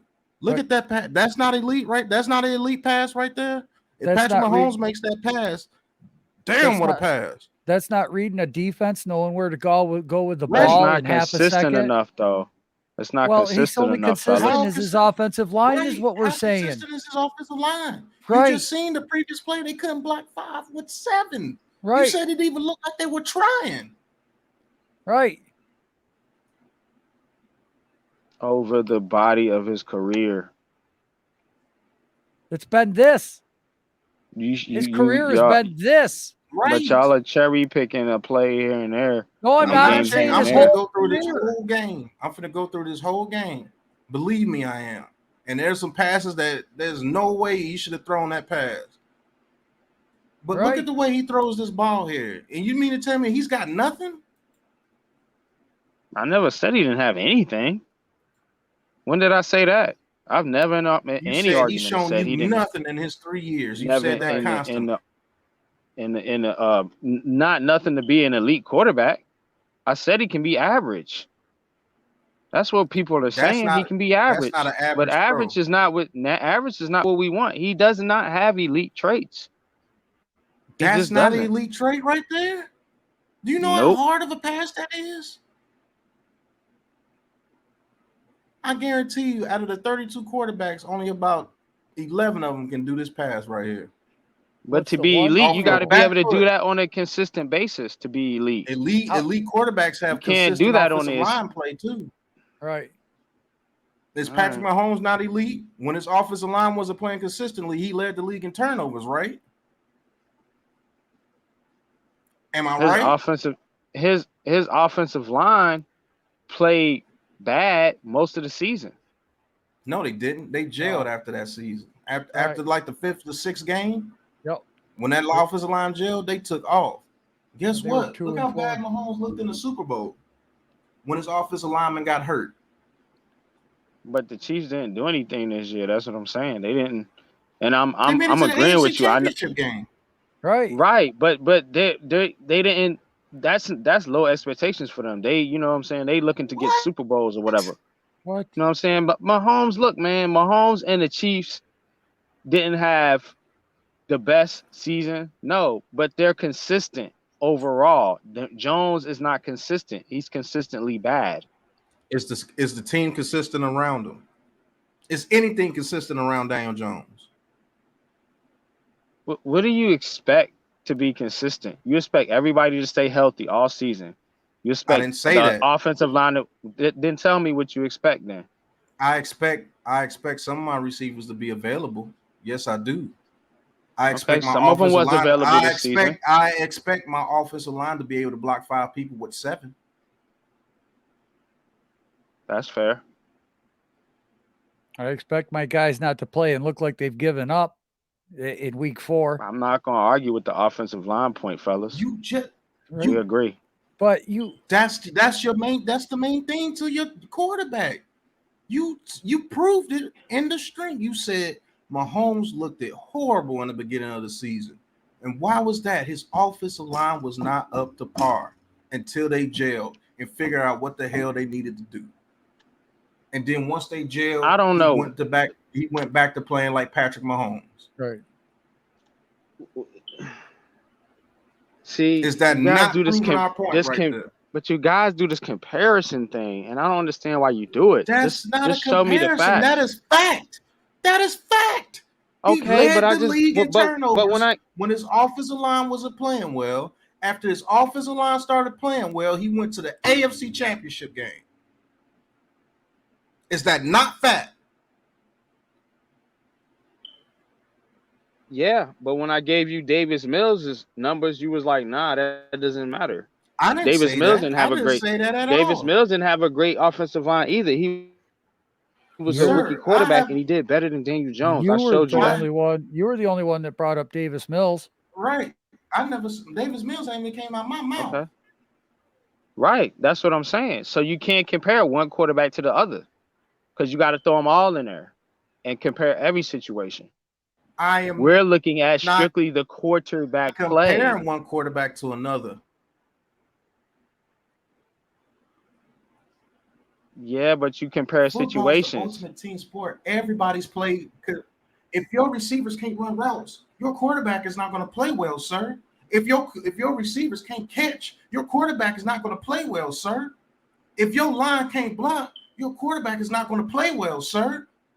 Ultimate team sport.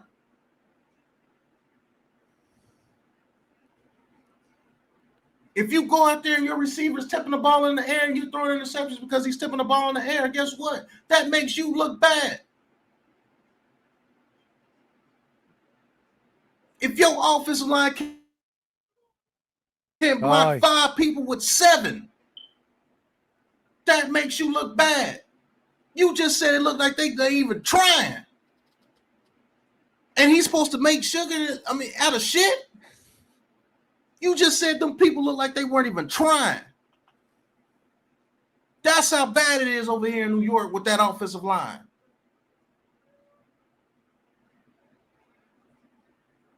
And you're going to sit here and tell me, oh, excuse, when you just looked at one play, and said, man, it don't even look like they even trying. So what is he supposed to do? One play. That's what we're looking at, one play. You're still not taking into the I ain't even looking at the rest of the plays. But you can't go through the whole entire body of his career, because if you did that, you would realize my argument is correct. What you guys are trying to do is that you won't. I don't even have to look at the rest of the film. I could do that later. I could make a video out of that. Right. What you guys want at the quarterback position is this. Miss a quarterback, throw it 55 yards, get a good play here and there. You just came out your mouth and said it, man. It'd feel a lot better if he was making plays, if he was putting up stats. Does Joe Burrow do that? I would take Joe Burrow on my team. Does Joe Burrow do that? He don't do all that juking. Did Joe Burrow do that before Jamar Chase and them got there? Okay, but the offensive line, though. Did Joe Burrow light up the league his rookie year? Joe Burrow, his rookie year, that's the year he got hurt. Exactly. And guess what? You can't say, man, they only lost games because he got hurt. No, the man was 2-6. Mixon got hurt, and there was no Jamar Chase, and Uzma didn't come into his own yet. And he had a horrible offensive line, and he got hurt.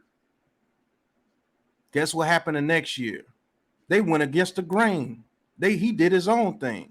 He said, you know what? I'm going to draft Jamar Chase. I'm going to bring him some familiarity. These guys worked together for 2 years, for a whole year, and won a championship together at LSU. They said they were stupid. Guess what? Tyler Boyd got back healthy. T. Higgins got back healthy. Uzma came into his own. Jamar Chase and Joe Burrow already have chemistry. Mixon came back. Guess what? The offensive line still wasn't great, but guess what? The scheme has always been there. Zach Taylor's one hell of an offensive scheme person. And long as your offensive line is out there trying, and Jamar Chase can get off the block in 1.5 seconds against Jalen Ramsey, killing people, of course you're going to shine. Of course you're going to shine. Guess what? They had a good defense to back them up. This defense was good enough to hold the Chiefs to 3 points in a whole half. With Eli Apple out there at cornerback. Imagine how good that is. Totally different situations. You put Joe Burrow behind what you just saw that first play, Joe Burrow's getting hurt again.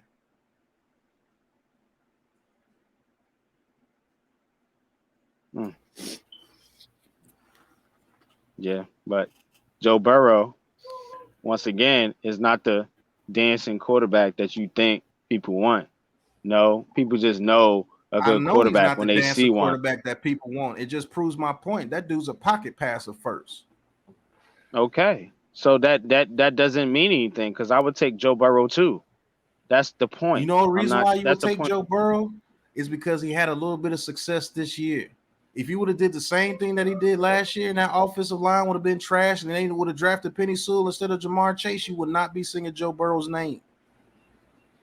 Nobody was singing Josh Allen's name his first 2 years. Guess what? Daniel Jones with this shit team had better stats than him. Oh my God. Draft night, Twitter. I saw a post somebody put up when Josh Allen got drafted by the Bills. Bills fans were furious. Point being, if you draft Malik Willis, Giants fans would be saying the same thing because. Would you take Trevor Lawrence? Would I take Trevor Lawrence in what draft? Right now. Do I want Trevor Lawrence? I don't like Trevor Lawrence as a quarterback. Okay, so he's not going to be good, even though he was the #1 prospect coming out. I never said he was going to be good. I never asked you that, did I? What did I say? I said, would you take Trevor? Right. Would you take Trevor Lawrence in a trade? No, just like, right now in the draft. If Trevor Lawrence was out there in this draft right now, over Malik Willis, over Daniel Jones, over anybody, over Jones, yeah, probably. Over Malik? Nah. I'm going Malik Willis. Okay. You know why you're not hopping all over Trevor Lawrence like you would do with Justin Herbert? It's because Trevor Lawrence is going through the same thing Daniel Jones is going through, and he looks worse. That's why I brought it up. I didn't like Trevor Lawrence in college, though. You know what I'm saying? So I mean, you can't compare every fan either, though. If Trevor Lawrence, I was never a Trevor Lawrence fan. If Trevor Lawrence was doing any type of good over there, people would say, "Yeah, give me Trevor Lawrence in a heartbeat." Nah. Yeah. Yeah, nah. they would. I don't agree with that. Trevor Lawrence is probably the only other quarterback besides Daniel Jones these past 5 years that's been in a situation that bad. You know, and not only that, you've been wanting to compare college numbers. I mean, look at Trevor Lawrence's college numbers. At Clemson, he won a national championship. Man, if you're going to do that, and then you're not going to take Trevor Lawrence, and you're still going to take Willis with the difference in numbers and team and competition that Clemson was going up against. Because I'm looking at overall skill, numbers, the whole body of work. Trevor Lawrence's body of work. You're trying to pinpoint arguments. You're telling me that Malik Willis' body of work was better than Trevor Lawrence's body of work in college. Nobody's saying that's what you guys are saying. But you're saying when I look at it, I'm thinking about upside. I'm thinking about what they are as a person, scheme fit, the whole 9 yards. I've never been a Trevor Lawrence fan. You guys are forcing this argument on me. I don't know why you're doing this. I don't want to talk about Trevor Lawrence. Nobody forced Trevor Lawrence on. We're taking your argument and putting it in layman terms. It is layman terms. You said that you take a quarterback based on his overall body of work in college. And I'm that's taking a why you're taking quarterback that Malik. I think Hold could on. lead my franchise. Right. So you say you base it off their overall body of work. Is that not what you said? Amongst other things, yeah. So if you The base it off whole picture. overall body, if you base it off overall body of work, and if you want to add in Scheme leadership, fit, leadership, oh, yeah, so the whole now nine. scheme matters.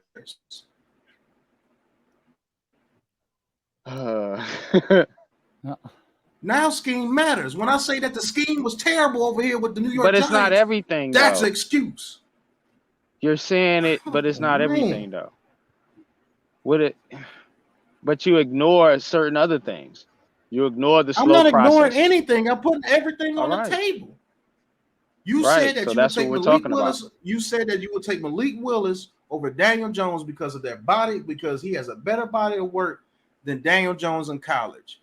I tell you that Daniel Jones won 2 bowl games at Duke, who's not even known for football, who's in the FBS, who plays tougher competition on a week-to-week basis. And they had a similar situation that you can't name one person on that team besides Malik Willis or Daniel Jones, and he played better competition, and he had more bowl wins than Malik Willis, and Malik Willis played in a lesser league. How was Malik Willis' overall body of work better than Daniel Jones? Because you are not projecting the upside in the future. That's why you're drafting a college quarterback. Yes, it does. It does, because you got has evidence nothing to do with what they played.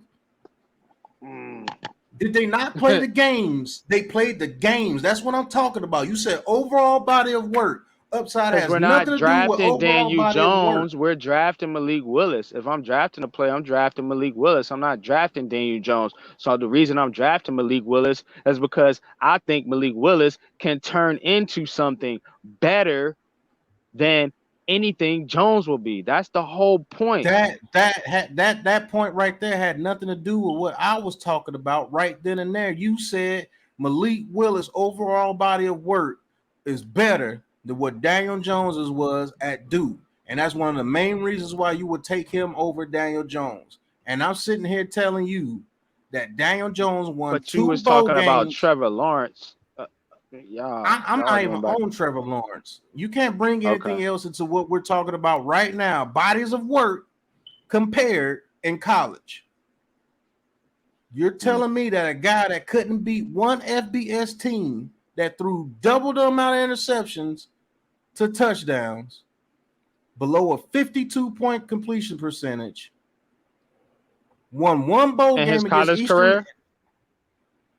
His last year. They both won a bowl game. If you want to go overall, I think he beat Virginia Tech 1 year. That was it. Everybody else he played, he lost to. But you said that he progressed the most in his final year. So the year that you progressed the most, you couldn't beat one team in the FBS? And that's the year you progressed the most? That came out your mouth. You said, man, he progressed a whole lot in his last year. Okay. So damn. I want a quarterback that can uplift for everybody on his team, no matter how trash the team is. Really? I want to see progression. Really? So if you progressed the most in your college career and you went 0-5 against FBS teams, it shouldn't matter that your team is less. It shouldn't matter. That's an excuse. It shouldn't matter that your offensive line is trash. That's an excuse. It shouldn't matter that your receivers are not up to par against the other team's DBs and defense, and they know what you're doing. That's an excuse. You supposed to win the game. Malik Willis didn't get 1. And threw double the amount of interceptions that he did the touchdowns, and had an under 52% completion percentage against FBS teams. And that was the year that he progressed the most. Fact. That's fact.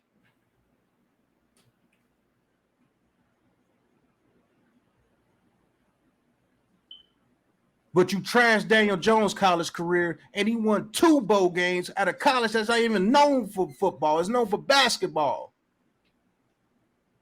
Well, are we weighing bowl games as success? 60% completion percentage right? against same Bowl competition.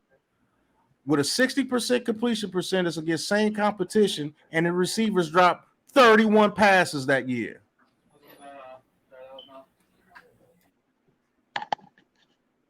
Mm-hmm. And how is that translated to the NFL? Did you not just see what I showed you? One play out of one season, out of 3 he's been in. So why out of is how many it, games?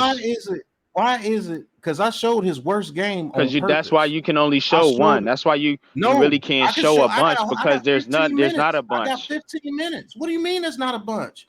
You want to see a play where you got the rocket arm, right? That's what you say. You want the rocket arm, right? You want the rocket arm, right? He's not consistent, man. Consistency.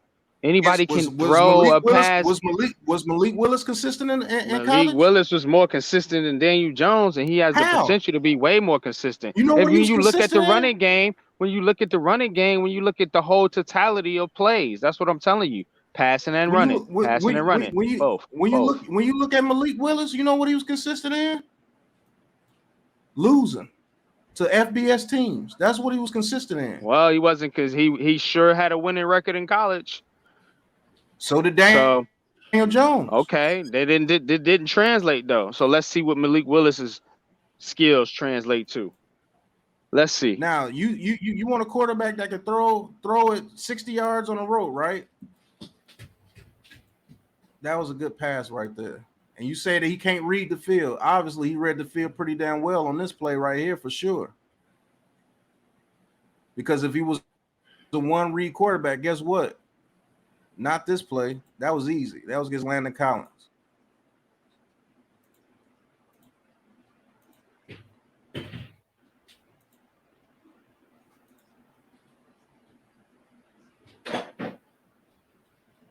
He can't read the field, right?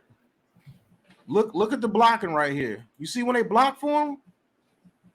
Now, if he was a one-read quarterback, guess what? This is an interception, because he would have threw it right here and tried to fit it in right there. But guess what? He has enough time to step up, NYG. He had enough time to step up. Guess where he threw this pass? In the second window right here. He led him open. Led him open. When he actually had time, let him open. This is going to be my next video just to show film. Let him open.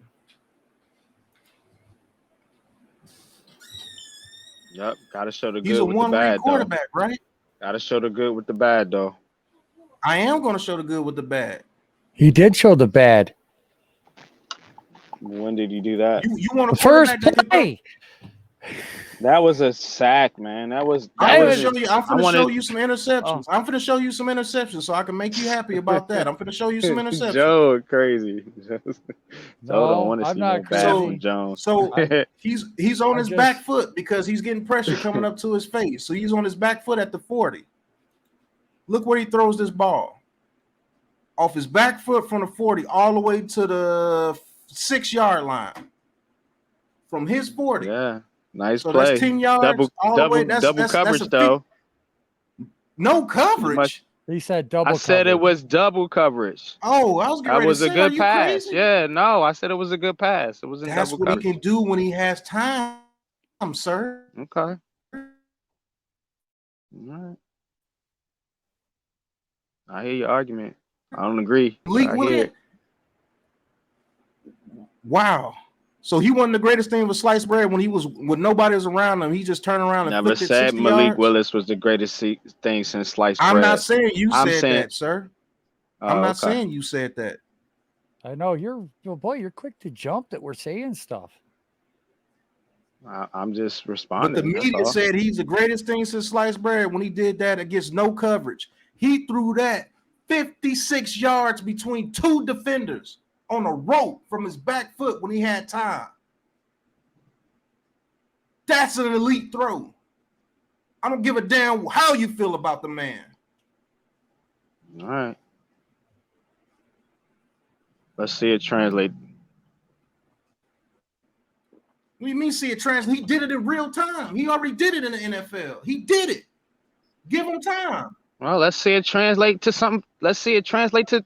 Let's see it translate. Let's see him elevate his play. the offensive line translate to be able to block 5 people with 7. Man, I don't want to hear that. Everything got to be perfect around this dude, man. Everything don't have to be because perfect. everything ain't gonna be perfect. You think the offensive line gonna be perfect?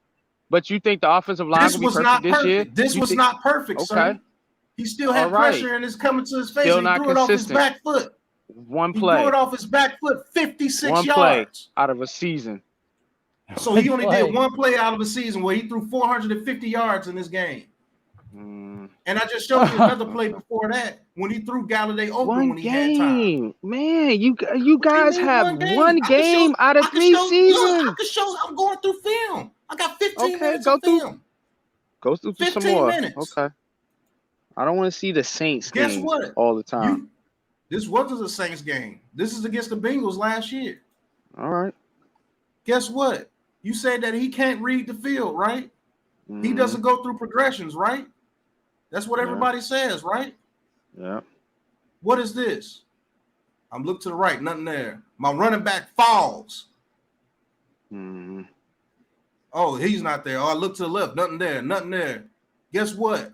Off his back the foot. Ball. Yeah, he's holding the ball. Yeah, I know. Yeah. Guess what? Okay. Look. Oh, I finally see him off my back foot. I finally see him. Everybody in my face throws a dart. If Mahomes makes that pass, what a play. Right.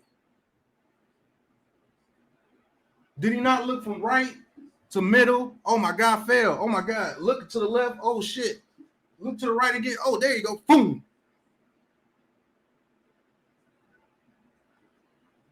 Well, you're at 2 hours and 10 minutes, Pat.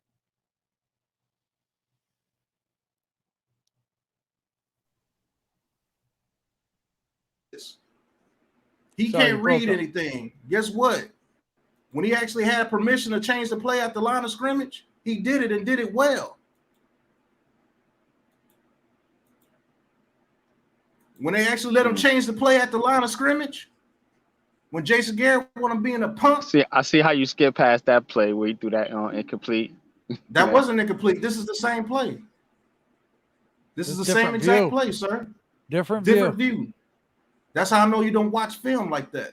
Right. There's 2 films. I can't see it, man. I'm on my phone. I'm on my phone, bro. Well, yeah, that was a dime to Evan Ingram when he finally catches the ball. Okay, I see it now. My bad. Yeah. I'm on my phone. It's hard to see. I'm not trying to be, Here's a bigger view of it.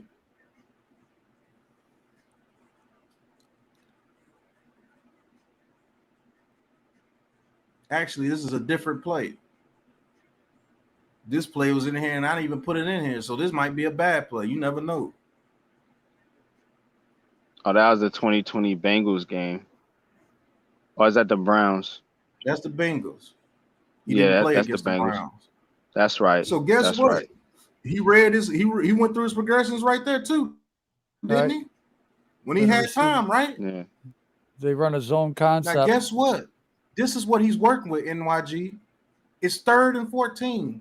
You know what his tight end Evan Ingram did? He runs a yard or 2 short before the sticks, and they don't get the first down. He completes the pass, but guess what? They don't get the first down because this idiot doesn't know that the sticks are right here. He steps up in 1 yard before, throws it on a rope, gets it between almost 3 people.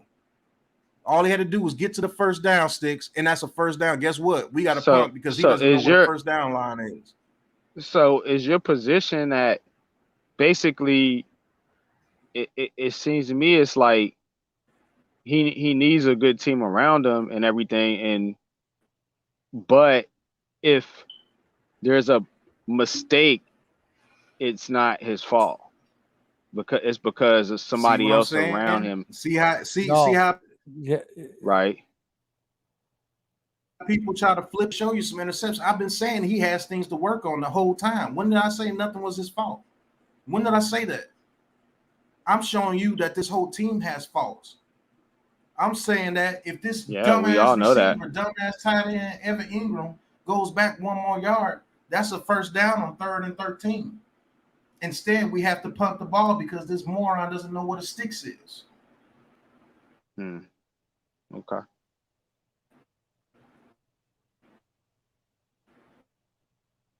Like I said, Pat, you're at 2:15 right now. I don't know how much longer you want to go. No, I want to go to where I can show him some interceptions. Okay. Since he wants to say I want to show everything, all the good plays. I'm gonna show you his bad plays too. I'm gonna show you his bad plays, and I'm gonna show you why he does them. Because he's trying to do too fucking much. Trying to do too much. We already getting our ass whooped. Why are you throwing this pass right here? Even though there's nowhere else he can go. Look how much field is not being used in these plays. 4 wide All receivers. this field right here, nobody's using it. But is this his fault? Absolutely. Dumbest damn pass he threw all year. That interception was absolutely ignorant. I don't care if we were getting our ass whooped all the time, the whole game. You don't throw that pass. And we said that when we called the game. Me and Joe said it. You can go look. I don't care how much you getting beat down. You don't make a pass like that. This is another interception. Now, these are the interceptions that people don't see. They just want to count it as a turnover. That's the elite pass. That's the elite pass. He gets it over his head. Guess what? It's picked off. Guess what? Because he's falling. If Shepard doesn't fall, he gets this pass over his head in front of that DB. That's the elite pass. That's what elite quarterbacks can do. Look at the time. That's an elite pass. Guess what? His receiver fell and it gets picked off. But guess what? Daniel Jones turns the ball over too much. He sucks. That's his fault that his receiver fell on the route.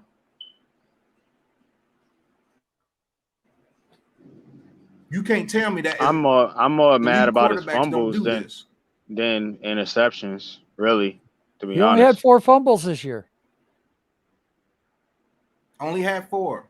And I showed you one against the line that was 7 against 5, and they let 5 look like 8. And he got strip sacked right there.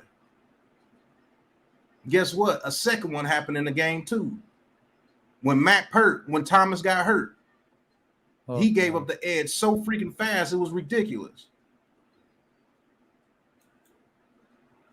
But that's just to show you how numbers can lie. That's not on Daniel Jones. He failed. If you want it from a different angle, there you go. He was wide open. He's throwing that ball right here. All Shepard had to do was run right there. That's a completion. Over his head before he can get to it. That was going to be an elite pass, but Shepard failed. Guess what? Everybody looks at Daniel Jones like he did it. No, blame the turf monster. Here's another bad play by Daniel Jones. Shell shock. Tired of getting his head knocked off. Another bad pass. And that was that interception of Taylor Rapp that was hideous. We're going to look at that. But this pass right here, he had time. Bad pass. I'm not going to show you just the good. I'm going to show you the bad. That's a bad pass.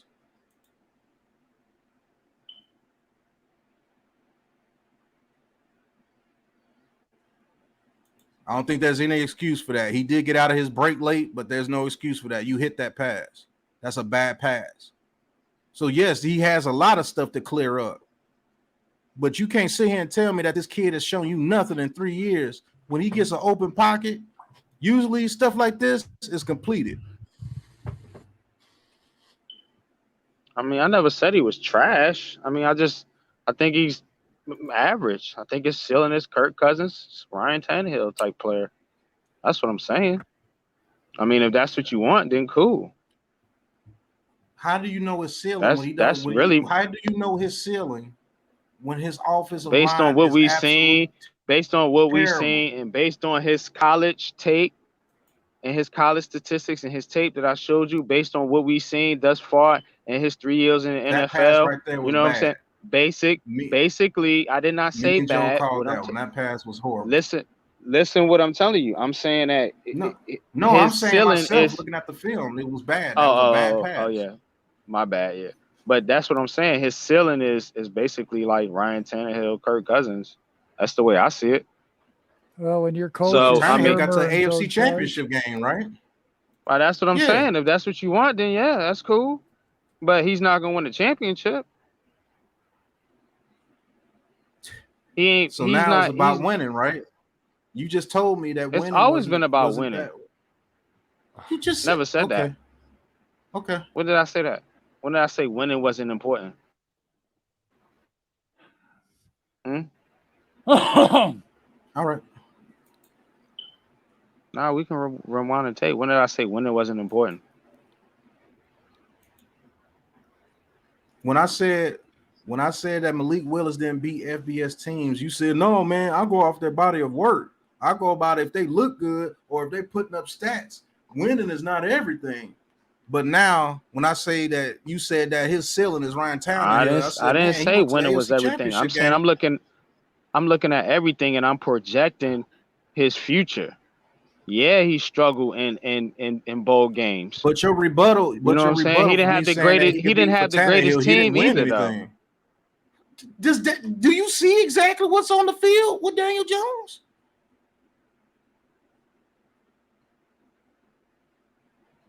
Okay. Let me show you this play. Nobody's arguing that. Hurt. I'm not gonna sit there and tell you the Giants had good players. You ain't gonna bait me into that argument. You crazy? I'm looking at the player. You're looking at everything. A player. I'm looking at a player too. Yeah. I'm looking at a player. You're looking too. at the team. Look at Matt Pert. Around him. Look but at you're Matt not looking Pert. at the player. Look at Matt. I'm looking at the player. I'm looking at him right now. I'm sitting here giving you a fair evaluation. I'm saying when he throws bad passes. I'm saying when he's throwing good passes. I'm giving you a fair evaluation. Right, and it's very inconsistent. Because his team am I right is or wrong? inconsistent, sir. God. But am I right or wrong? Isn't it inconsistent? Wrong. Yes, you're right, but his team is inconsistent. What is consistent with the Giants? Maybe I'm understanding him wrong. Look at this.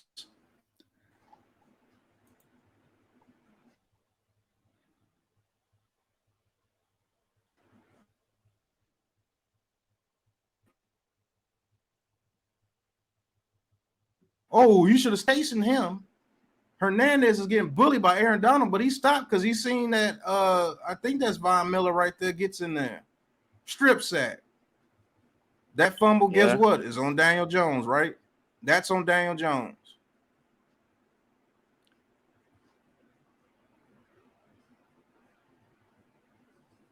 I'm just now getting out my back pedal. I step to the right a little bit just to give myself just a tad bit more time, and he still gets there. Yeah. That was what? How many seconds was that?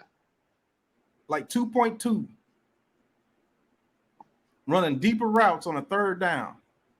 And not only do you get killed and fumble the ball, your offensive lineman can't even jump on it. It calls you to be a fumble loss too on you when he should have picked up the ball. Get ready to throw it. Oh, never mind. Too late. Yeah. Look how bad he gets beat. Look how bad he gets beat. Look, man. He even held and he still gave up the sack.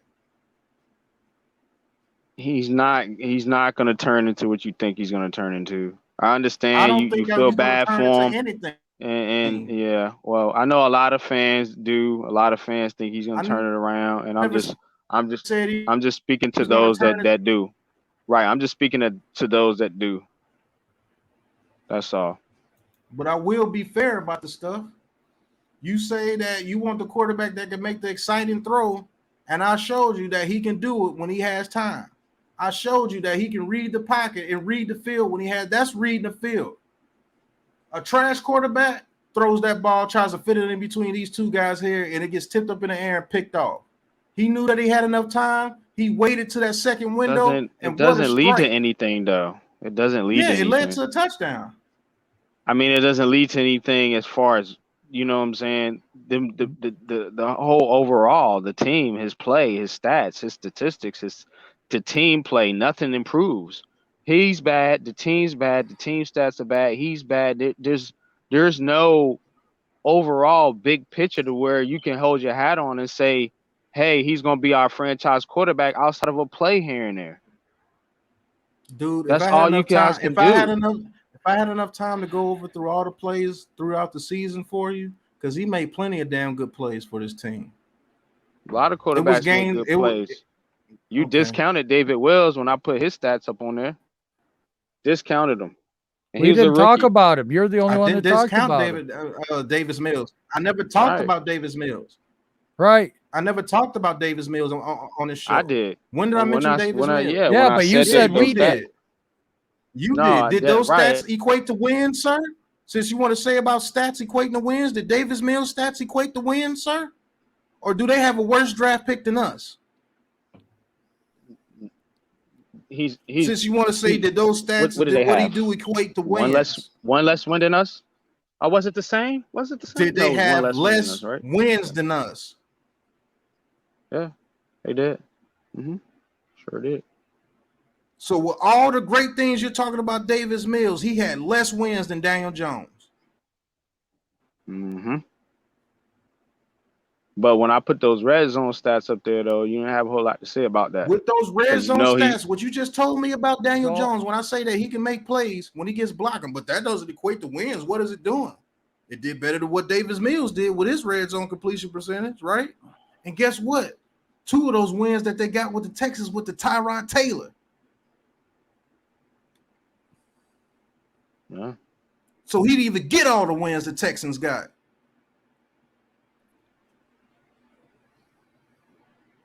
Yeah, but show more promise somehow. Somehow the Texans are more comfortable. But now it show more promise. Somehow the Texans. When I say Daniel Jones can show. Hold on. When I say Daniel Jones can show promise, 3 years though. How many years does it take? How many years you expect a quarterback? We're talking about this year. We're talking about this year, what they did this year, because you can only go off what Davis Mills. You can only go off what Davis Mills did this year, correct? So we're talking about this year. I can make 100 examples of the same thing. You're going off what Davis Mills did this year. And you're going off what Daniel Jones this year. I said Daniel Jones percentage. He had almost a 70% completion percentage. And you tell me that Davis Mills showed more promise. And I say, well, Daniel Jones showed a little bit of promise too. When they block for him, it don't matter. What does it do? It didn't equate to wins. It didn't equate to this. And you tell me, oh, well, Davis Mills looked more promising. When I tell you, well, did it equate to wins on his part?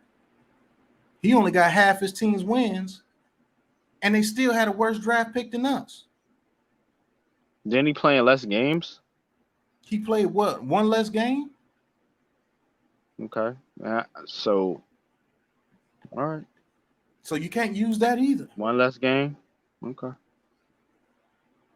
For all your red zone stats, all your brilliant red zone stats, the 19 for 26, and he had 4 touchdowns and no picks. And you said Daniel Jones had 5 touchdowns and no picks, but okay. Poo-poo that.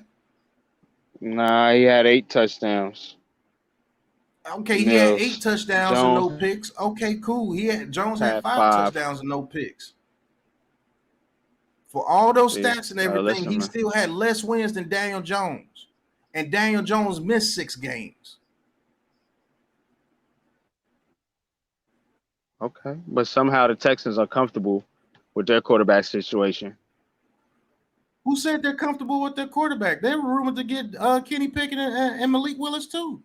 Nah, who said that? Not. Has there been any reports coming out saying Davis Mills is the guy? There's been a lot of reports saying that the Texans aren't looking at the quarterback.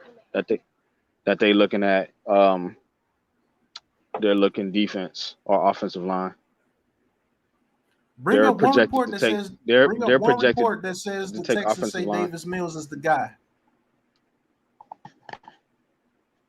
I didn't say he was the guy. I'm just saying I said they're comfortable with their situation. They're comfortable with him, right? That means apparently, he's the guy. Right. The Giants ain't though. There's all kind of questions around this quarterback situation. It's question Why about they this bringing in? organization, period. Right. I agree. I agree with that. We're not gonna argue about that. But if they're so comfortable with Davis Mills, bring me one report that says Davis Mills is the guy with the Texans. I don't need to bring you a report. Just I watch know, who they because there draft. isn't one. There Just isn't watch who one. they draft. There isn't one. Right. Just watch who they draft. We can say the same thing about every team in the NFL. You said they are comfortable with him right now, and I told you to prove it. We could say the same thing about the quarterback situation too with every team in the NFL. No, you can't. What controversy? Yeah, we what can. quarterback controversy is over there in Tampa Bay? What quarterback controversy is over there Who's gonna argue with the Green Bay that? Packers? You think Carolina don't got a situation? They You have think an Detroit obvious situation. don't got a but situation? You just said you can say that about every team. Watch what Well, you say. about most teams. What quarterback controversy is going over any team in the AFC West? What quarterback controversy is going over with any team with in the AFC North? In the AFC South? What quarterback controversy is going over there in the AFC South besides the Texans? I don't think the Indianapolis Colts is too comfortable with their quarterback situation. Why? They just drafted him out. They just traded for Matt Ryan. Yeah, they got that veteran. yeah, They're good. the same thing. They just doing the same old. They're not really good. Nope. Texans. Is there anybody uncomfortable with their quarterback situation over in the AFC East? I'm naming the whole divisions. I'm not just naming one. I'm naming whole divisions where the quarterback is cool. And you just sat there and told me that everybody has quarterback. Yeah, questions? you got Carolina, you got Detroit, you got Seattle, you got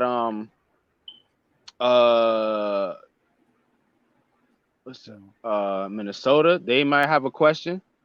You know what I'm saying? Even though they got an extension. Try again. The Saints. Kirk Cousins just got an extension. The Saints. Good. Okay. That's 4 out of 32. You know what I'm saying? Keep going. That's 4 out of 32. Keep going. Then who else you talking about? New York Giants, 5. I can't make your argument for you. I can tell you every team, but you gotta tell me. Right. I mean I can go through every team here too if you got all day. You know what I'm saying? You're naming teams that don't even have one. We can do that. What? You think Philly is good? You can put Philly on there if you want to. You can put Philly on there. You know? I think it's just the fans. You think Washington is good with Wentz? I don't think so. They traded for Washington him. good with Wentz. That's their guy. Yeah.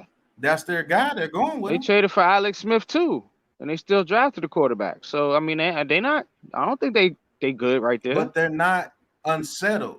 Carson Wentz is the starter. You know Carson Wentz is the starter. How many teams there are that going teams into that the could use season that upgrades. don't know their quarterback starter? I'm saying there's teams that could use upgrades. Not everybody's got an elite quarterback. A team that needs an upgrade, and a team that's going into the season who don't know who their quarterback is totally different. Teams that don't know who their quarterback is, Detroit, and you really can't even count them because they got Goff. The Falcons, they don't know who their quarterback is. The Panthers, they don't know who their quarterback is. And to be honest with you, you can take the Falcons off that list too because they got Mariota. He's going to play. They can draft a quarterback, but Mariota's going to play. They know who their quarterback is. A lot of these quarterbacks are placeholders, though. A lot of these quarterbacks are placeholders. So about half of the quarterbacks you know what I'm saying, we name it, well, all the quarterbacks we name it are actually placeholders. No. So yeah, that is close to half the team. I have to lead. When you think about it. Placeholders, Wentz, placeholder. Matt Ryan, placeholder. Matt Ryan's not a placeholder. They brought him there to take them to the championship. Matt Ryan is not. They know Matt Ryan's not going to take them to no championship. How do you know? They just trying to tread water because they don't have. You know what I'm saying? They don't have the assets to go get a quarterback right now. How do you know that? They got one of the top running games in the league. One of the talk best about defenses hypotheticals. This is your thing. That's what I'm saying. Guesswork, How do you know that? hypotheticals. So I'm That's putting not on a the hypothetical. hypothetical. You said wait that a it's minute. fact. Hold on. Wait a minute. Intermediary. All right. Don't say hypotheticals to Pat when you're using hypotheticals against Willis transferring into the pro game. If you're going to allow hypotheticals, you gotta allow hypotheticals all, no matter what. If you're going to use one, you got to let them all in. And that's a major Okay. hypothetical. Okay. You don't know what that kid is going to be in the league. What is the NFL draft? It's a hypothetical situation because you don't know what any of these players are going to be. So, okay, moving on. Okay. You just proved my point. you just proved my point. No, I didn't. But you're at 2:30, Pat. Yeah, it's been 2:32. Hopefully you guys enjoyed this little back and forth between me and NYG22. Hopefully you get a lot of facts out of the deal and don't just listen to reporters, look at film and get facts. And they always say men lie, women lie, numbers don't. Sometimes numbers can lie. They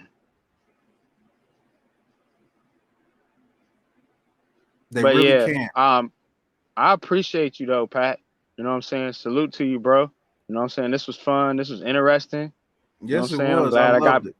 Right. I'm glad I got my point across. I'm glad you got your point across. You know what I'm saying? Glad I didn't have to it was step all in. respectful, man. You two are Right, very man. respectful to each other. And it's all love, I appreciate man. that. It's all love, man. No doubt. Yeah. No And like doubt, I man. said, if anybody ever in the chat, you have an issue, you feel like you're not being heard, don't just do it just to do it. Do it if you really feel that you're not being heard and you feel that's being unfair. You can come on the Giants Interactions, no matter if it's on me or Joe's. If Lou wants to do it as well, on Lou's channel, and we'll let you express your opinion, man. We don't hide, we don't run, and we keep these fair.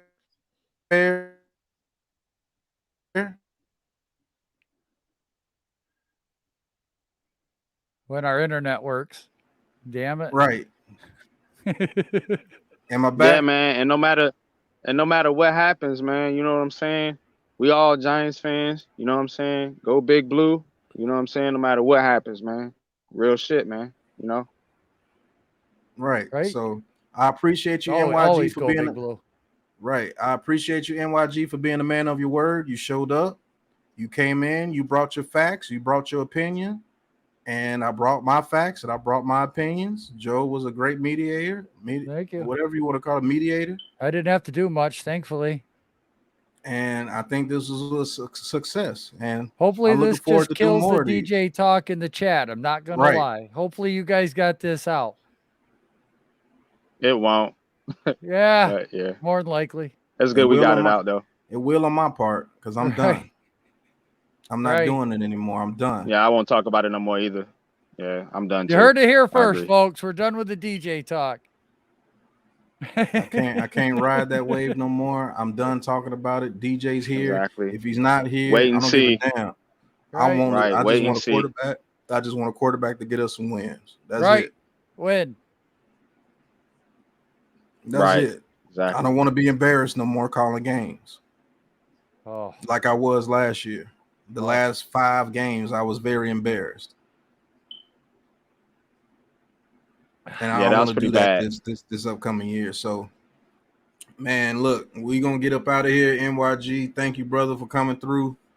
I appreciate you being a man of your word, and that's dope. You came through. For sure, man. Always. Showed up and showed out, and I definitely appreciate you, man.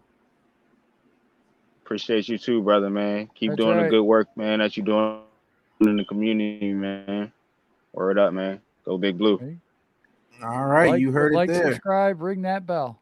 Right. Subscribe to the Big Blue Crew. And until the next time we see you, peace. This has been a Big Blue Crew production.